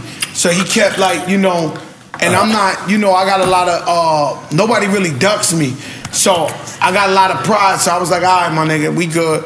But we cool. You know what I'm saying? I ain't got no problem with him, but it's just, he kind of like ducked me. You know what I'm saying? Curved me. Yo, I'll do it, yo, this. I got a little dance with him and shit. I was like, damn, maybe shit changing. Because I asked Kanye West and he do it. I asked everybody else, they do it. So I'm like, all right, maybe shit changed. Maybe I'm falling off or something. Because the only other person that didn't happen was Ja Rule, right? What? Ja Rule didn't come to the video because Leo Cohen. Oh, he didn't come to the video because Leo Cohen, but he in front of me. Let's get to that Leo Cohen story. All right. Let's go into that. Leo Cohen. Sounds like Let's make some noise for Fat Joe here. Give me your water, Fat Joe. That's water right there. Don't, just in case. Leo Cohen is because you used to play Santa Claus for Russell Simmons. I remember you called me and said, N.O.R.E, I'm bringing the wildest people up there to come fuck with Leo, and they gotta give me this Ja Rule clearance. You know, we gotta respect. Shit, right? We gotta respect Leo Cohen as a businessman and all that. But he's one of the he was one of the slightly attitude-wise bad apples in hip hop history. Wow, really? So what happens is that his mentality, whatever his philosophy is, he taught that to Chris Lighty, he taught that to Irv, he taught that to all these niggas. So when we was having problems with other niggas thinking, damn, why these niggas acting like that? I knew that the shit, not purposely, but the shit went back to the root of Leo Cohen. Because all these niggas looked up to him. It's like the school of Leo Cohen is what you're saying. It was the school of Leo Cohen. Right. So anything that we ever thought was foul or nigga try to do this or try to do that, the whole methodology was brought by Leo Cohen. Now, I personally never had no problem with Leo Cohen in the world. The only problem I ever had with Leo Cohen was Khaled had a record, and I think Trick Daddy was on it, and Trick Daddy was on Atlantic, and Leo Cohen was like, who the fuck is this nigga right here? Born and Raised? No. One of them, Born and Raised. And we was shooting the video and all that. He didn't want to clear him for Khaled. So, you know, we got threatening a couple of niggas up there. You know what I'm saying? Y'all, I'm going to break your legs when I see you, whatever the case may be. Simple shit. Simple shit. Yeah, simple shit. Joey I was caught in the crossfire. You know, he was, you know, he's my brother too. Joey I is a beautiful person. But he was in the middle. He didn't feel comfortable. So then Leo called me up and started talking. Yo, this is crazy. No, he said, listen, Joe, I don't give a fuck. Fuck that nigga Khaled, because Khaled went crazy on the niggas. So he said, fuck Khaled, who the fuck is he, a DJ? I ain't claiming shit. Fuck you, fuck this. He was just going crazy, right? Leo Cohen. I'll never forget this call, right? But you know his voice is like, fuck you. It's not he was going ham. Okay. For about 10 minutes. Wow. But 10 minutes straight, right? Wow. And then when he finished, it was a dead silence. And I said, okay. That's how you feel? No, Joe, I don't mean nothing. Please, I'll clear it. This. Yo, the nigga, he called me all type of shit. So I told him, oh, all right, so then you got a hold that. That's how you feel. Not a problem. You know, nigga thought about it. He was like, oh no, please, I didn't mean it. The guy, the DJ gets me upset. I'll clear it. Because he had to think about it. You know, I told you when they walked in here, say what you want. You guys see me somewhere, some award show, somewhere. So I'm like, all right, my nigga. Thank God for hip hop, goddammit. Thank God for hip hop. You know, I think about that, right? I think about that the other day, and I just think about, like, and I say to myself, how fucked up hip hop is, right? Like, because in the streets, there's morals to the streets, right? If you do something, there's consequences that come with it. If you do something in hip hop, there's consequences that come with it. It's just not the consequences of the streets. So most people won't ever understand, or they'll ever, you know, get the gist of what's going on. But still to this day, I thank God for fucking hip hop. As fucked up as it is. As fucked up as it is, my nigga, I fucking love it. Man, we sent my kid. Man. It changed my life. Yo, my nigga, I just left my mother and father's house, right? And I'm not gonna act like it's a mansion or nothing, but growing up, being born in Bronx, Lebanon, in the Bronx, and fucking being in Forest Projects, the last thing we ever thought was we was gonna buy houses for our mother and fathers. So I just left my mother and father's house. At that, my mother's a little bit sick, so I was there all day with them. So my son came in to hold me down while I was gone. But my son pulls up in the Benz. He jumps out with jewelry on, Rolex on. Then he graduated from college already. This is all hip hop. Right. You know, I drive off in a Wraith. Right. You know what I'm saying? Goddamn. I'm in a Wraith listening to Phil Collins and all that. I mean, hip hop's amazing, my nigga. Hip-hop Like, is amazing, man. Yo, it's like, yo, it gave us a chance, man. Yes, hip hop is you know, EFN just bought a house. Come on, he's bro. having a EFN, baby. man. Come on, man. He's having a baby. He's having a That's baby. when you know niggas get money. We announcing that on the podcast. Congratulations. He's finally having a baby. Yo, Fat Joe, I thought this shit ain't worked for a long time. This shit ain't worked. Yo, EFN, let me ask you a question. His shit works. His shit works. Ask you a question. He's finally having So you put N.O.R.E on to the podcast game, right? To a degree, yeah. To a degree, yeah. You told him, yo, this could work, nigga. It took forever. He wasn't convinced right away. Yeah. And I did the same thing to Fat Joe. It took like 5 years. I did the same thing to Fat Joe. 5 years. It took 6 months. My money. It took a couple years. No, I'm not saying you're wrong. I'm saying no, he's saying me. Telling him because that's what I'm just saying. I just want us. The reason why I'm so ecstatic that you're starting a podcast, which is Coca Vision exclusively on Tidal, is because I want us to speak directly to our fans. Like, again, whenever we're on Twitter, and I'm not against Twitter, Instagram, or Facebook. Let me tell you something. Whenever we're on their platforms, we're giving them our audience. But when you're doing your own podcast, that's your own fucking audience. You run whatever the fuck you want to say. That's why 444 didn't win anything on the Grammys, is because they couldn't give that black man that power of saying, I can drop an album on my own audience and win Grammys. Wow. This is how I look at it. I'm not trying to be a conspiracy theories. But I'm just saying, I'm like, yo, I felt like Hov should have won 4 out of 8, right? At least 2. But just think about it. If they let Jay-Z win, then that's giving up. I'd have bet he won 2 at least. At least, I said 4. Okay, at least 3. At least 3, right?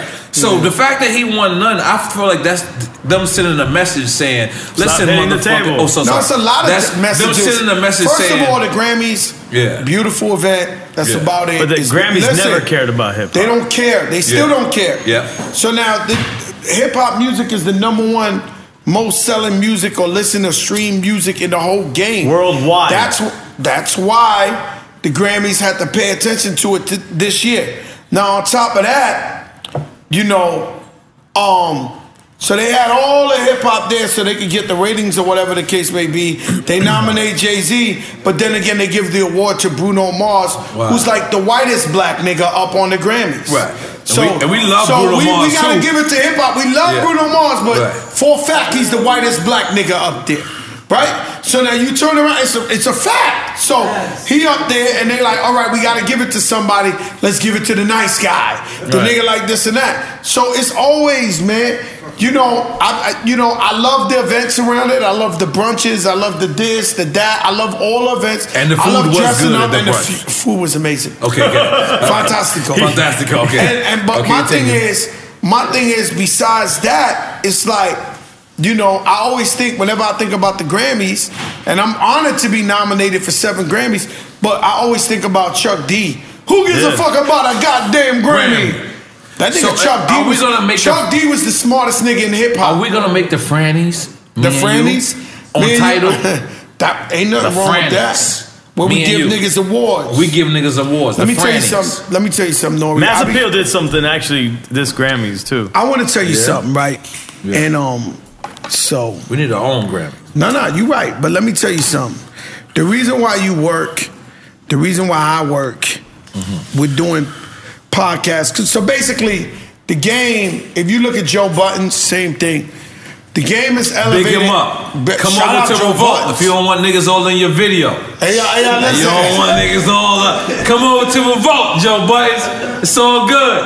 Hey, yo, but by the way, I'm sorry. You gave me the alley-oop. It's time to announce this. If anybody's on live, if anybody's on Snapchat, this is the time not to record. Do not record this. But February 28th, without no further ado, my food show, which both of you brothers, all 3 of you brothers are on, and including Mr. Lee. And Sonny DBET. Then Sonny DBET. The star of the show. Comes out February 28th. On Complex Networks. Slash what? Go 90 / Verizon. Oh, February 28th, and I also have a big announcement. It's you don't get one episode on February 28th. You don't get 2 episodes. You don't get 3 episodes.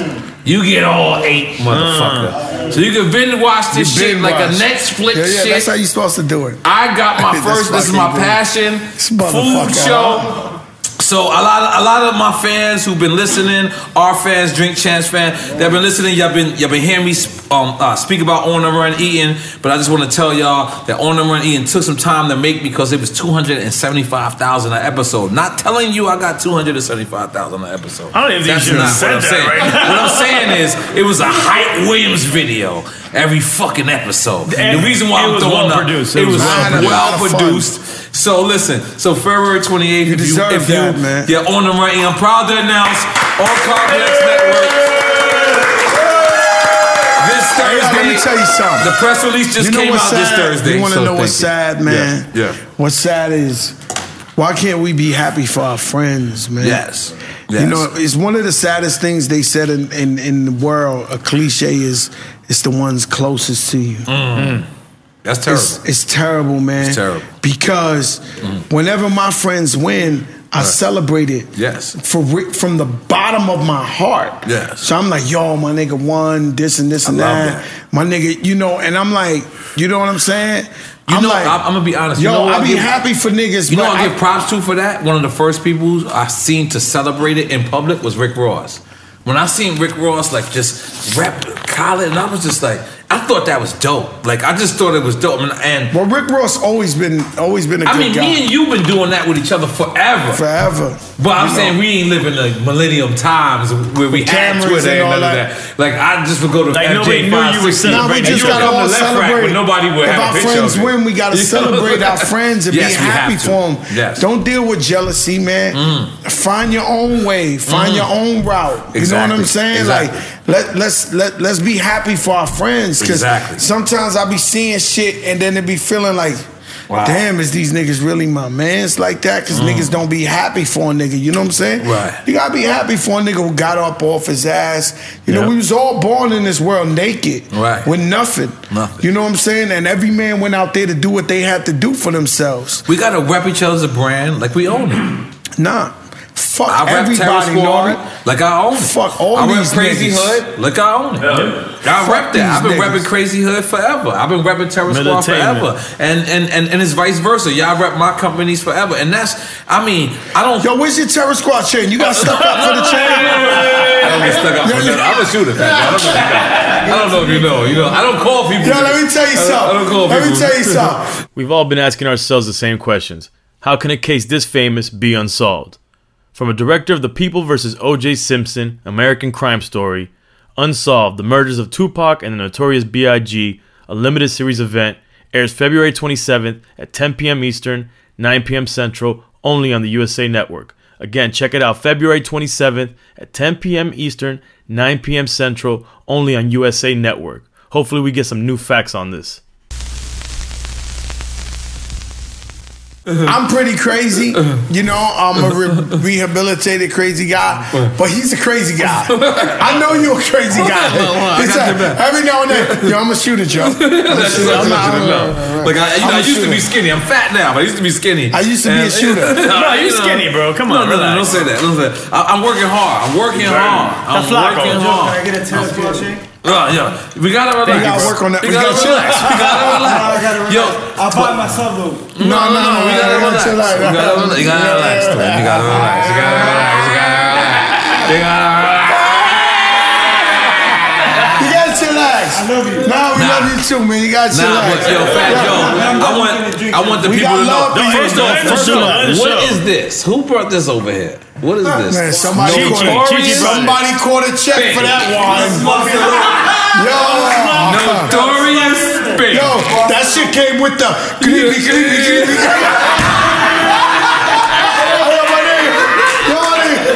shit came with the scooch. That shit came with Despacito. Yo, what's up?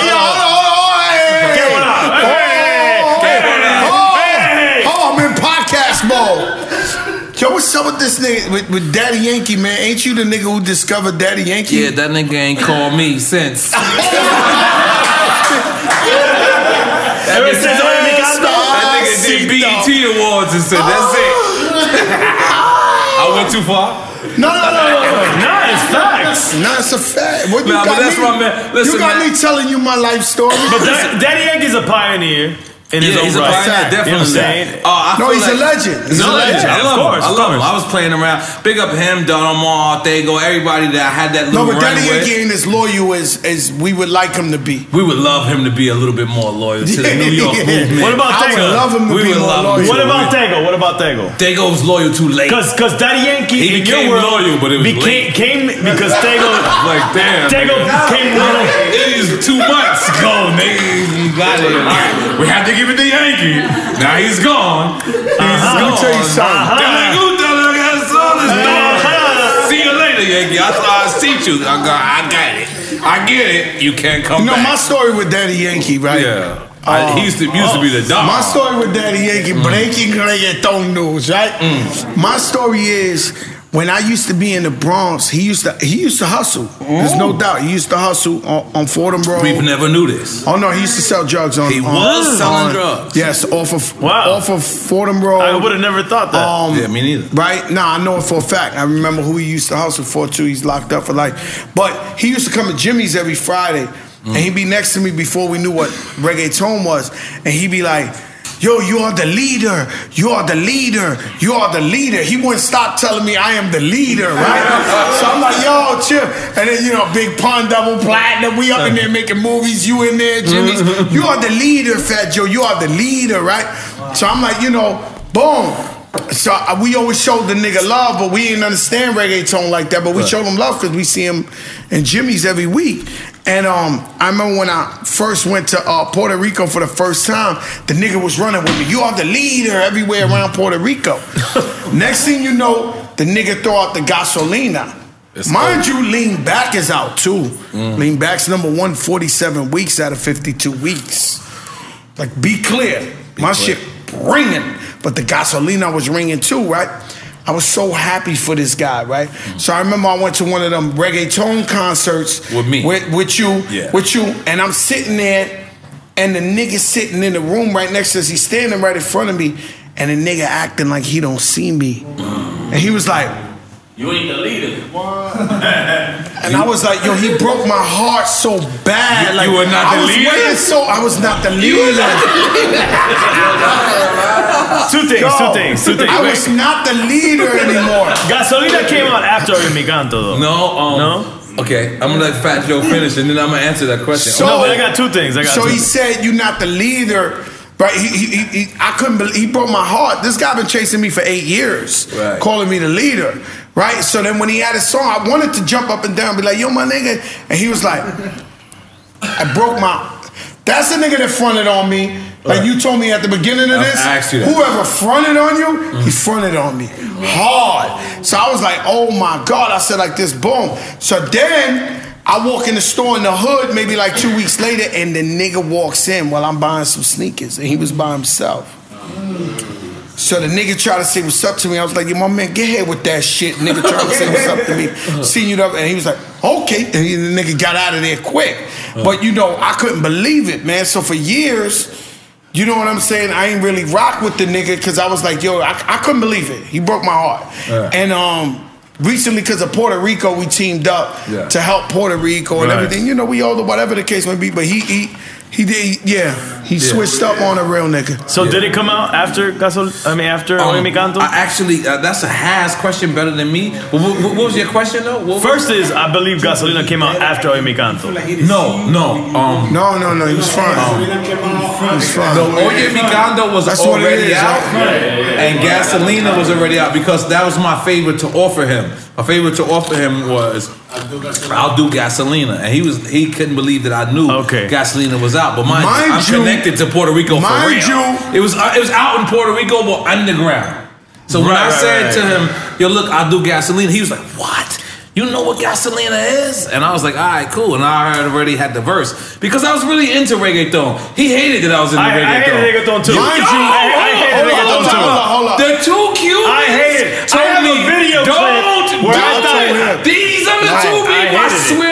listen to me. They both told me, don't fuck with these niggas. No, I didn't like it. I did not hate reggaeton, but I did not want the underground king. He sold more records than me. No, you're right. CNN, N.O.R.E sold more records than me. He got 5 gold plats, platinum plat. I literally went there when he was about to put the record out and was like, yo, N.O., big mistake. He was like, Joe, they giving me $1 million. They this and that. Reggaeton, nigga, my shit about to ring off. I was like, don't do it, my niggas. No, we street niggas. Nigga was like, yo, Joe, I'm telling you, these niggas, this and that. Yo, and I was like, yo, you just can't do it. Him and Capone is like EPMD, my nigga. Absolutely. So it's like, I was like, yo, don't do that. Hip hop gods. And now he worked his way all the way back full circle. God does everything for a reason. You're right. But you know, I didn't think that was right. But now, it's right. Now it makes sense. Now it's hot. Now it makes sense. No, now you was ahead of your time. No, now, I like the Bad Bunny, I like the Fenuco, I like the Ozuna. I liked them. Now it's more like my style. The thing I didn't get about reggaeton is how they would use the same beat. I said Murder, She Wrote over and over again. Dembo. It's called Dembo. I called it Murder, She Wrote over and over again. Yo, my nigga, I never knew how niggas had 10 years of the same beat. What was the club we went to, Paul? We went to a club in Puerto Rico in 2000. And my boy Echo, you know Echo, one of the biggest producers. What does Echo always say? Echo's a good guy. Echo's a great dude. That's my dog. Echo took me to this spot and he said, this is going to be big in America. I said, fuck no. Hell no. And it was big. I'm gonna be honest. Then it fell off, and then they found themselves again. I went to that same spot that Echo brought you to. It was a pyramid. It was a pyramid club. I forget what it was called. And I said, yeah, this shit is. And I went to Rumbas. It's like, Oye Me Canto's first. I knew it was first, bro. What? Oye Me Canto? Oh, no. But what you're saying is that what, you Googled it? Yeah, I Googled it. Okay, now what does it say? Oye Me Canto came out October. Yo, is this the fact checker? Yes. Okay, now. Okay. Niggas got bougie in here. Like, yo, okay, but now listen to what I'm saying. The remix. Oye Mi Canto came out. It was Tego Calderón was on the original. Yes, on the mixtape version. On the original. On the so mixtape version. What happened was, we reached out to Yankee. When I reached out to Yankee didn't have gasolina yet, bro. Yes, he did. No, he did not. It was in November. It was the next month. You said October. Listen. He might have recorded it. No. But it wasn't a big hit yet. No, you got. I'm a DJ, bro. I'm a DJ. He's the first rapper to cross over to America because N.O.R.E threw him on the joint. N.O.R.E threw him on the joint. That's a fact. This is what you missing. This is what you missing. That's a fact. I'm in the. You know who told me about Gasolina? I'm gonna be honest. You want me to tell you who told me about Gasolina? You gotta be honest. Exxon. Yeah, Super O would make sense. Super O said. So, cause listen, I couldn't speak Spanish, but I didn't want them to know at this time. I didn't speak Spanish. Well, all the Puerto Ricans can't speak Spanish anyway. I went to jail to learn Spanish. So, listen, and the guy name is Anthony, so I got Super O, my Dominican friend, by the way. Super O, yeah, talk. And he shout out to Roc. So Super O goes, Roc. So Super O goes, he goes, all right, cool. He's gonna do it, no? So I go, all right, cool. He goes, but this is what I want you to do, cause you're gonna gas him. Because the record had just came out.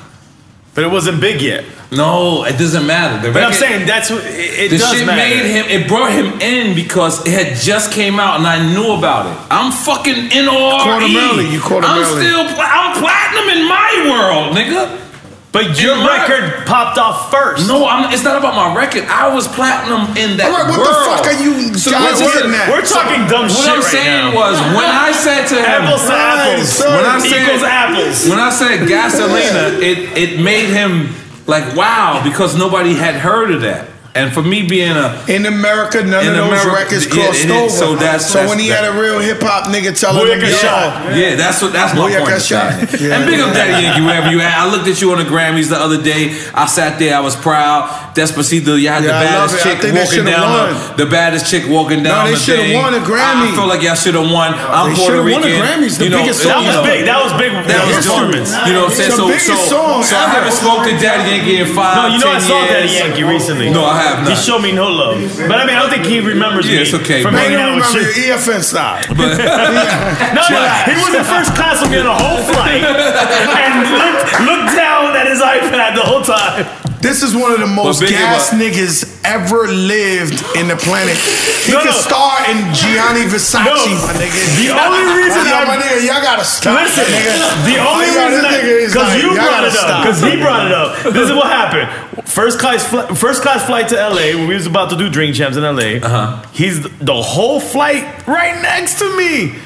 And we met him at the told him I'm Drink Champs, #1 niggas in the game. Remember when you did the Source Awards with him? It's a long time ago, EFN. Stop. No. It matters. It matters. Chillax. My white beard is big in the hood. Nah, listen. Chillax. No, you're right. You should have said, yo, what's up? I'm N.O.R.E.'s partner. We do Drink Champs. You're absolutely right. #1 show. You're right. But he still looked at his iPad the whole time. And then I was in the bar accidentally at the hotel he was at that night. He walked into the bar. I don't know. I'm just taking this personal. He don't know you, EFN. You're right. And he turned around immediately and walked away. My nigga, you gotta chill out. No, EFN, you gotta chill out. Stop. No, you're right. You're right. He's not. But I took offense to it. Don't feel so bad, nigga. That nigga called me the leader for 8 years.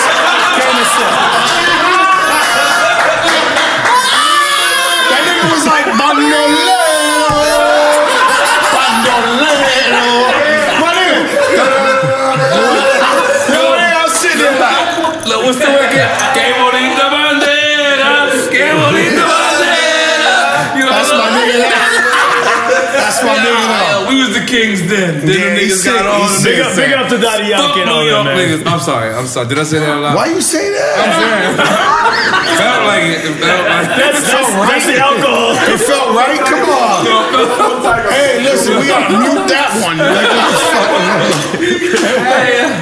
Hey, nah, man. You know what? That's a beautiful day. No, it felt like they did say fuck New York. I got a fan question for Joe, real quick. That's my nigga. That's my nigga. That's all. I grew up with him. Relájate, hermano. Espera. Okay. So my dog, Jay Havana. Oh, you got notes? Oh, you got a fucking question? I got a fan question. By the way, I'm never coming here again. No, listen. I'm not coming. You guys are fancy now. Mind you, he said that last time. You guys are too fancy now. You got niggas correcting the Google. Niggas over here. White niggas on the camera. This is too much. This ain't the hood no more. Come on. Alright, everybody. All right, tell me what the guy touched there. Tell me what. This is my dog. This is my dog. My dog Jay Havana. He wants to know. Espérate todo el mundo. All right. He wants to know, what was the inspiration before the crack attack? The fuck? I ain't Yeah, you gotta answer the question. If you don't remember, then I'm sorry, I don't know what the crack attack is. I don't even know what the crack attack was on Don Cartagena, right? Oh man, that was like a Primo beat. It goes back to the shit is real. Yep. You know, Primo whenever Primo is like a knight. Right? He is still. No, he is a knight of the round table. Like if we had a round table of the purest form of hip hop, he really has a seat there. Wow. And what he says matters. And whenever I rock with Primo, you know what I mean? It's some raw, real shit. And I try to keep him on every one of my albums, at least one song. But it's actually hard to get a Primo beat. Yeah, like, don't get it fucked up. I got a Primo beat on my album. Yeah, but he'll do it whenever he feel like, you know, nobody got juice with Primo. Yeah. I don't give a fuck if you Nas, Biggie, He's one of those original hip hop producers. He want to work. Yeah, his own producer, original hip hop producer. His own rules. Yeah. You understand what I'm saying? So whenever you able to get a Primo beat, it's like, Jesus Christ. Right. Like, thank you. You know what I mean? But Crack Attack, yeah. You know, that whole Don Cartagena was like, you know, people don't give me credit, you know, for like shit I done in my career, but you don't know how hard it is to rap next to Big Pun. You don't know how hard it is to rap next to Big L. Like, these niggas was the best. These niggas was the best. And for me to even, for a nigga to remember me on certain songs is like crazy. Like, you know what I'm saying? So it was like, you know, Crack Attack, all that. That was the Big Pun era, man. That was, you know, it was a different time to the where full eclipse era. We have to be really. Hey yo, listen, stop. Shout out to Cuban Link. He gave his life to Jesus the Lord. I seen him recently. Yeah. I seen him getting baptized. Oh yeah. No, I support that. So can we do this? Or no, we can't do this. What? But I'm just saying. I tried. I don't know. You crazy? I'm trying. What I seen him was getting baptized in the Instagram, and now he's down with Jesus, and I salute that. You know what I'm saying? I'm gonna be honest with you. That's how I get down. You know what I'm saying? I salute that too. Yeah, I salute that. It got real. It got real. I'm just trying. We covered every. I'm trying. I don't even know 50 what. Cent you. I'm just trying. That's all. That's a beautiful thing. And the last thing. All right, I seen this on. I know because I seen it because being that you went in that area, because I could have ended it before then. But being that you went in that area, I seen Pun's daughter. She said she posted something. She called you the ops. The what? The what? She called Fat Joe the ops, which is young people's slang for meaning the opposite. The enemy and all. As a person, how could you answer that? As a person that knew Pun, I probably don't know anybody else that Pun loved more than you. So and I seen you answered it, and you said on your tweet, I can't say verse for verse. So sad, you didn't man. even You didn't really even know your father. Yeah. Like when he passed away, she was a little girl, baby. Right. Yeah. So you don't even know your father. So you over here talking about, yo, this nigga's the op. He ain't really the. Right. Like you don't even know. Right. You only know what's being handed down to you, what's being told to you.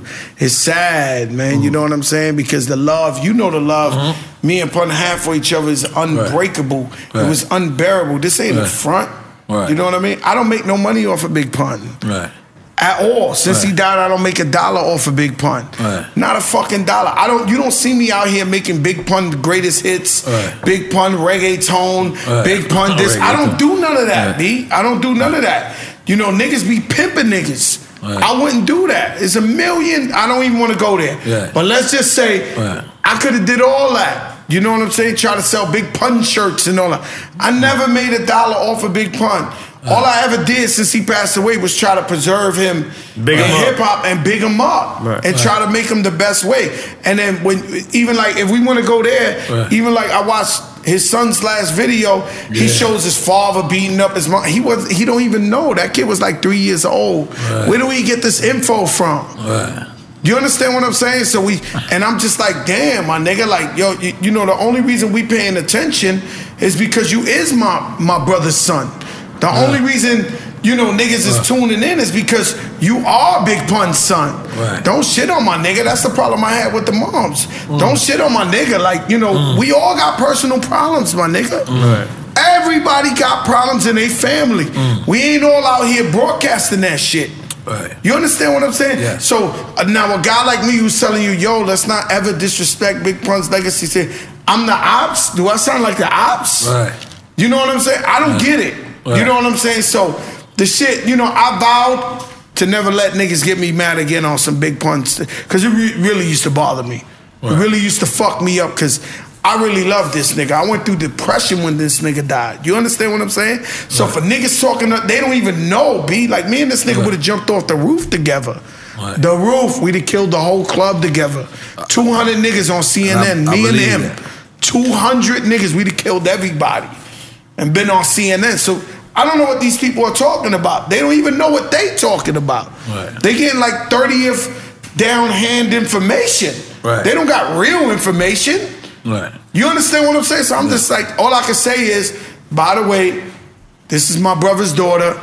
You know what I mean? I'm not gonna really disrespect her. I seen that, it bothered me. I said, yo, it's sad. You really was too young to really even know your father like that. So I don't know what to tell you, how you could be saying credible shit like that. You know what I'm saying? So it's fucked up. It's fucked up. And as a person, and I don't like, you know, because I can't really, but as a person looking at from the outside in, but that was in. I never seen Pun show you anything other than the most respect, the utmost love and the utmost. He was happy that you put him on. Like he was. I don't get it. And I say it all the time. I'm like, not only was he happy, like, but me and Pun was knuckleheads. Like we used to avoid Joe, like, cause we were doing dumb shit.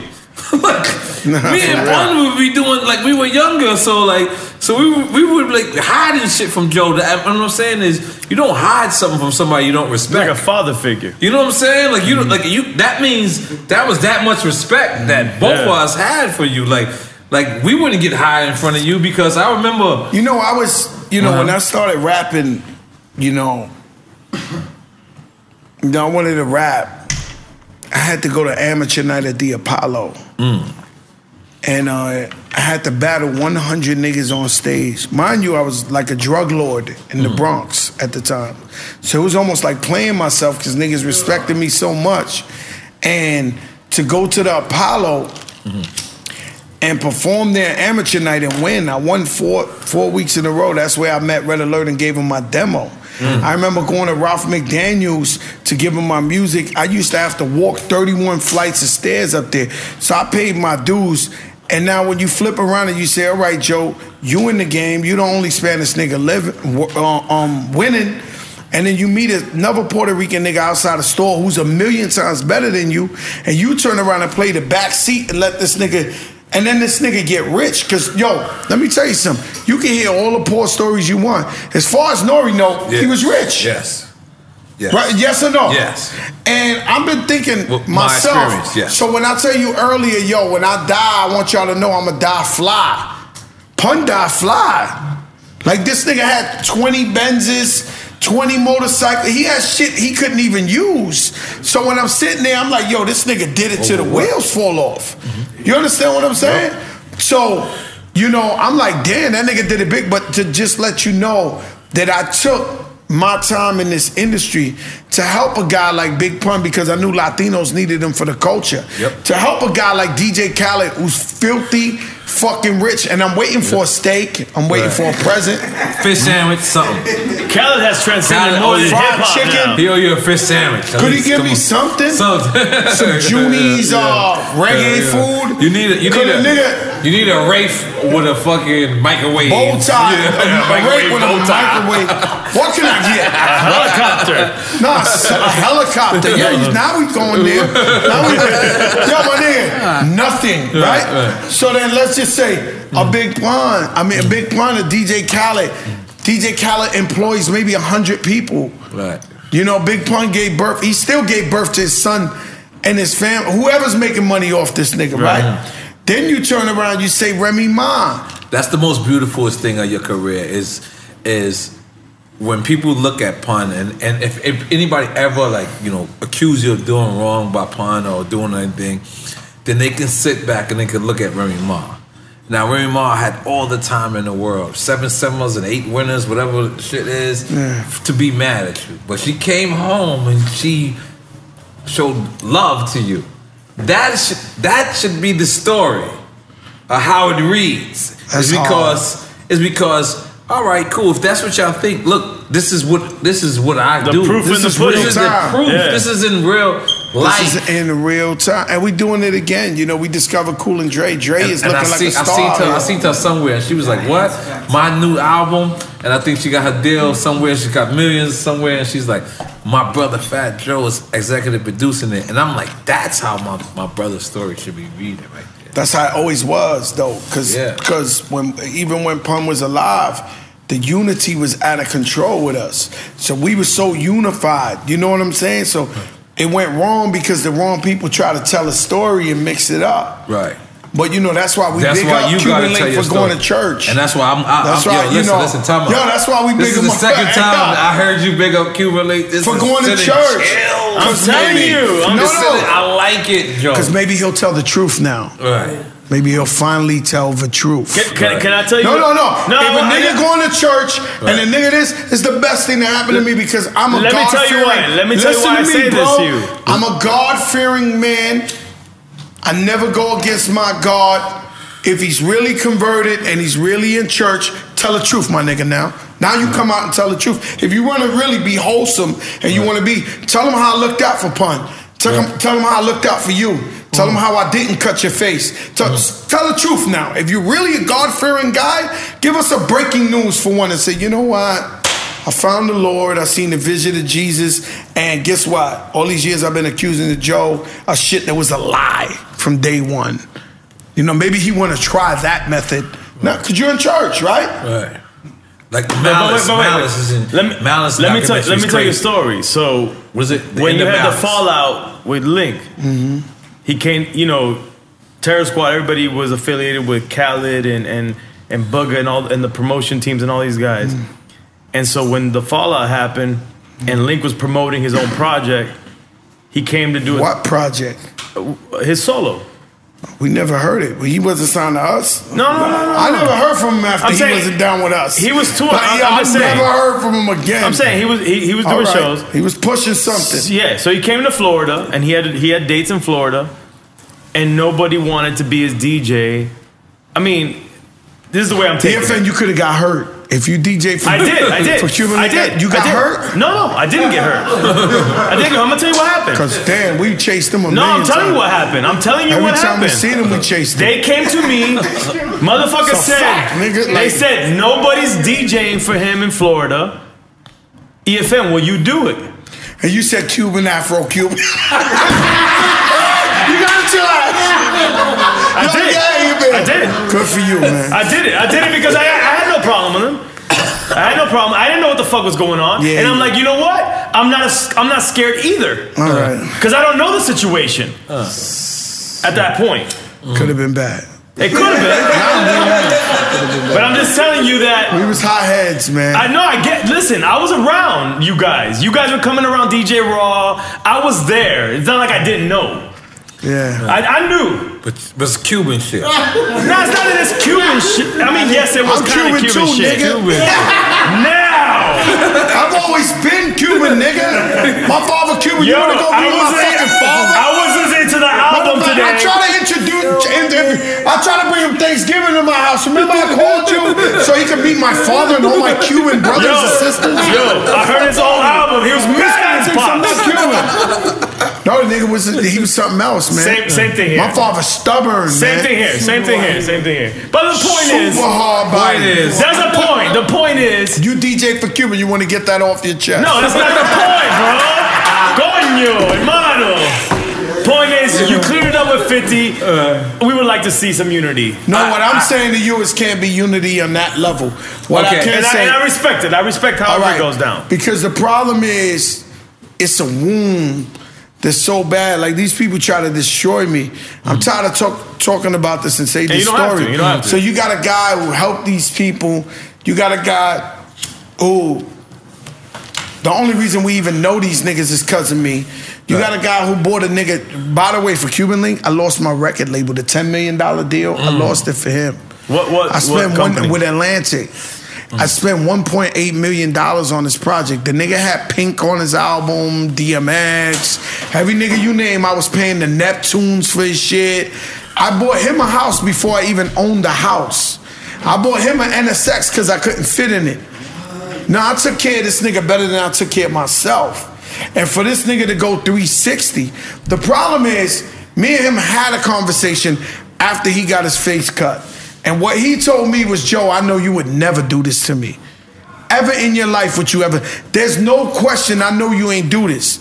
Next thing I know, 50 Cent blow up from beef. He start telling niggas, yo, this nigga cut me. He thought he was going to blow up off the beef. But you lying, man. You told me yourself that you know we ain't do this to you. Why you went out there fabricating that like that? So what I'm trying to tell you is I had a tough time trying to explain to people with the big pun. If I wasn't Fat Joe and I was a nigga in the outside, right? If I was twin and I was on the outside and I see Fat Joe and Big Pun all day together as brothers and this and that, and then Big Pun died, and Big Pun's wife is now saying Fat Joe's a piece of shit, he ain't taking care of my family, I would never like Fat Joe again in my life. And wouldn't really know the real story. I'd be sitting out there, yo, this nigga's a fuck nigga, he shitted on them niggas' family. Do you know how hard it was to get through that time, to keep making music, to keep people like my relationships with them, where he be like, nah, Joe's a good nigga. Do you know how hard that was through that time for me to be here? Niggas don't know my obstacles. Niggas, at that I had war with the biggest niggas you ever thought of in your life in hip-hop music. I had niggas talking about, nah, don't give him that bread. I had a deal with Reebok, a sneaker deal with Reebok. I'm not gonna tell you who. But big boys called up and said, we won't do business with you if you give them that deal. That was a $2-3 million deal. Yeah. I was going through all that. So when you want to talk about how I'm here, I survived shit that you couldn't even believe in hip-hop music. Right. Like niggas was really like, you know, Steve Rifkin, when Pun was alive and I went to him to get a deal, before I even talked to him, and Steve Rifkin, you could bring him on here and certify this. We got his number. The nigga pulled me to the side and said, yo, listen, Joe, 8 people in the industry called me and said you're an extorter, a drug dealer, a bad guy. They told me not to meet with you, that I'm playing myself if I do anything with you. Then Steve went into my father's a gangster, whatever he wanted to sell to me. Because they didn't want to sell me everything, right? So we sat down, you heard Big Pun, and he signed him on the spot. And that changed my life as an executive, where I had a new label deal with Big Pun. But you know, niggas been trying to shoot me down in this industry since day one. I feel like niggas is trying to shoot me down when I got another exec telling me, you're the greatest A&R in the world. Yeah, then why you got a job, nigga? Right. Like where's my president of Sony or Interscope or BMI. Capital or what? Something, my nigga. Right. Like we all know what the fuck going on. Who the only nigga putting out hits all day? Right. Who the nigga got Remy popping when she got #1 most out of this? Come on, my nigga. Empire, make the right move. These niggas ain't fronting. Ghazi, make the right move. These niggas fronting hard, my nigga. Like, I'm like, you know, they try to act like, you know, oh, like this has happened. This ain't happened before. Right. And after this year, it's over for niggas. Don't remember I told you, Poppy. It happened the first time. With our first podcast. And it's happening again. No, it's over. It's over. This year I'm gonna drop 3 #1 records, starting with Pick It Up. All 3 of them gonna go #1. You tell me another nigga been in the game 20+ years that could drop 3 #1s in America. But it started again all the way up, right? Huh? Yeah. It started here. Like your new second career. Wait till you see what's going on. It started at Drink Champs. Yeah, and then it's gonna start at Drink Champs again. Pick it up.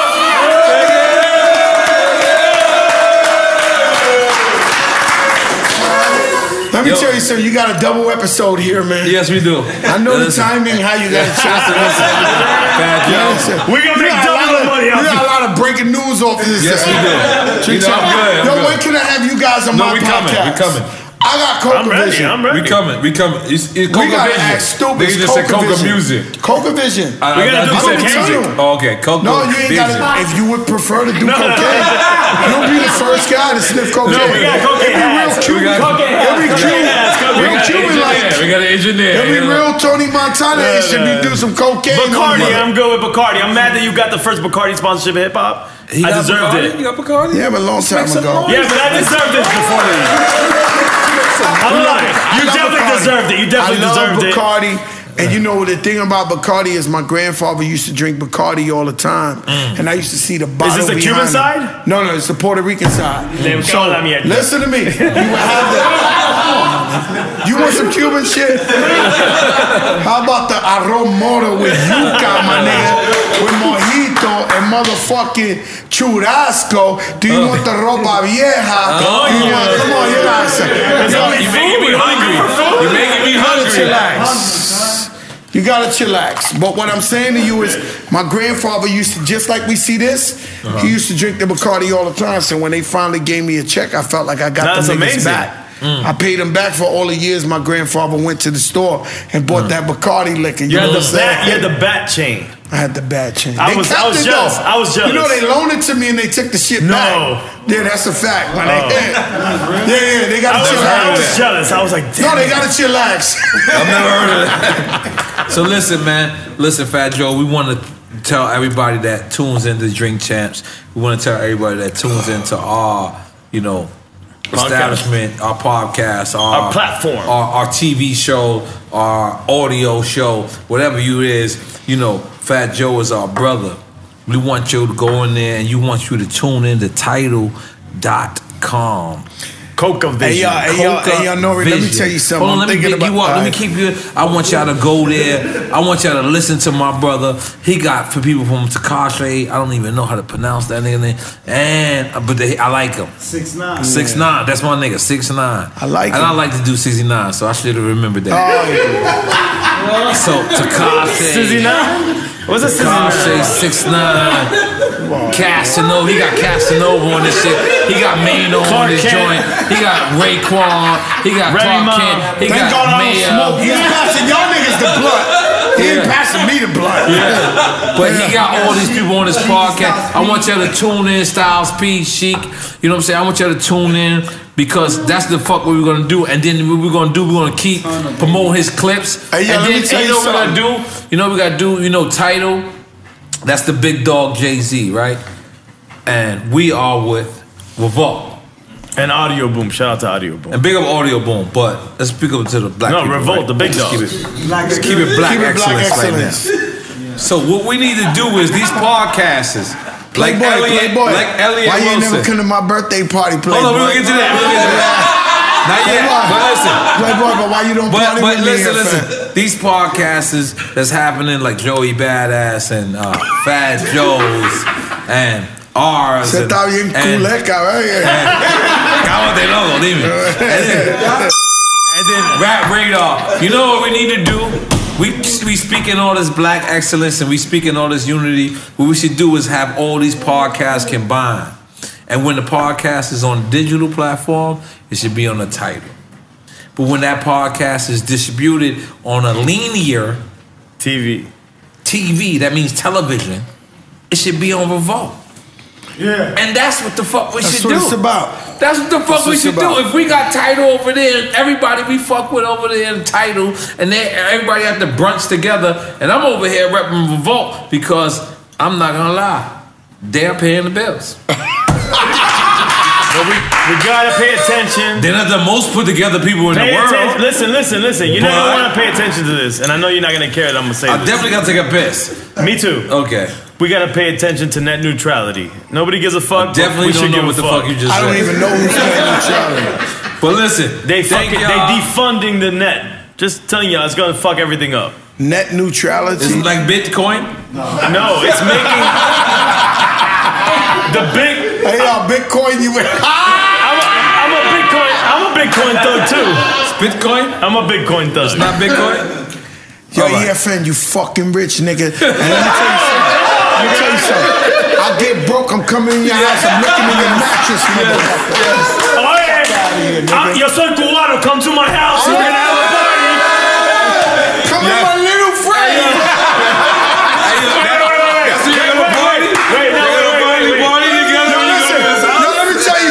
Yo, EFN, I had the crib out of Plantation, right? I built my dream crib, right? It was too boring for me, but it was amazing. Like, you know, you've been in my house a million times. Crib Yo, for no reason, when I had the crib out there, I bought a gun so big. My shit Absolutely. my shit was like Tom Martin.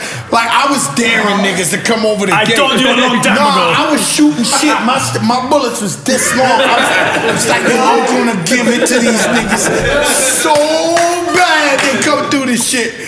Nah, that was out of some Tony Montana shit, but it's all good. I gotta take a pee-pee. No, before we go, we're gonna wrap it up. All right, cool. Before we wrap it up, we have the thing that's been happening with Drink Champs. Okay. They invited us to their weddings. Yeah. Drink Champs Army. Again? This is you read this. You read this. No, everything comes with a fee. Everything. Shout out to Lux Now. We in Lux Now right now. Save the date. You know, you gave me all this fucking liquor, my nigga. Jay Preet and Ritu. Who the fuck found names like this? Yo, man, come on, bitch. Long Island, New York. Now we got love for these niggas. Are they paying us to come to this shit? No. Well, in Coca Vision, you gotta pay Fat Joe to come to your fucking wedding, my nigga.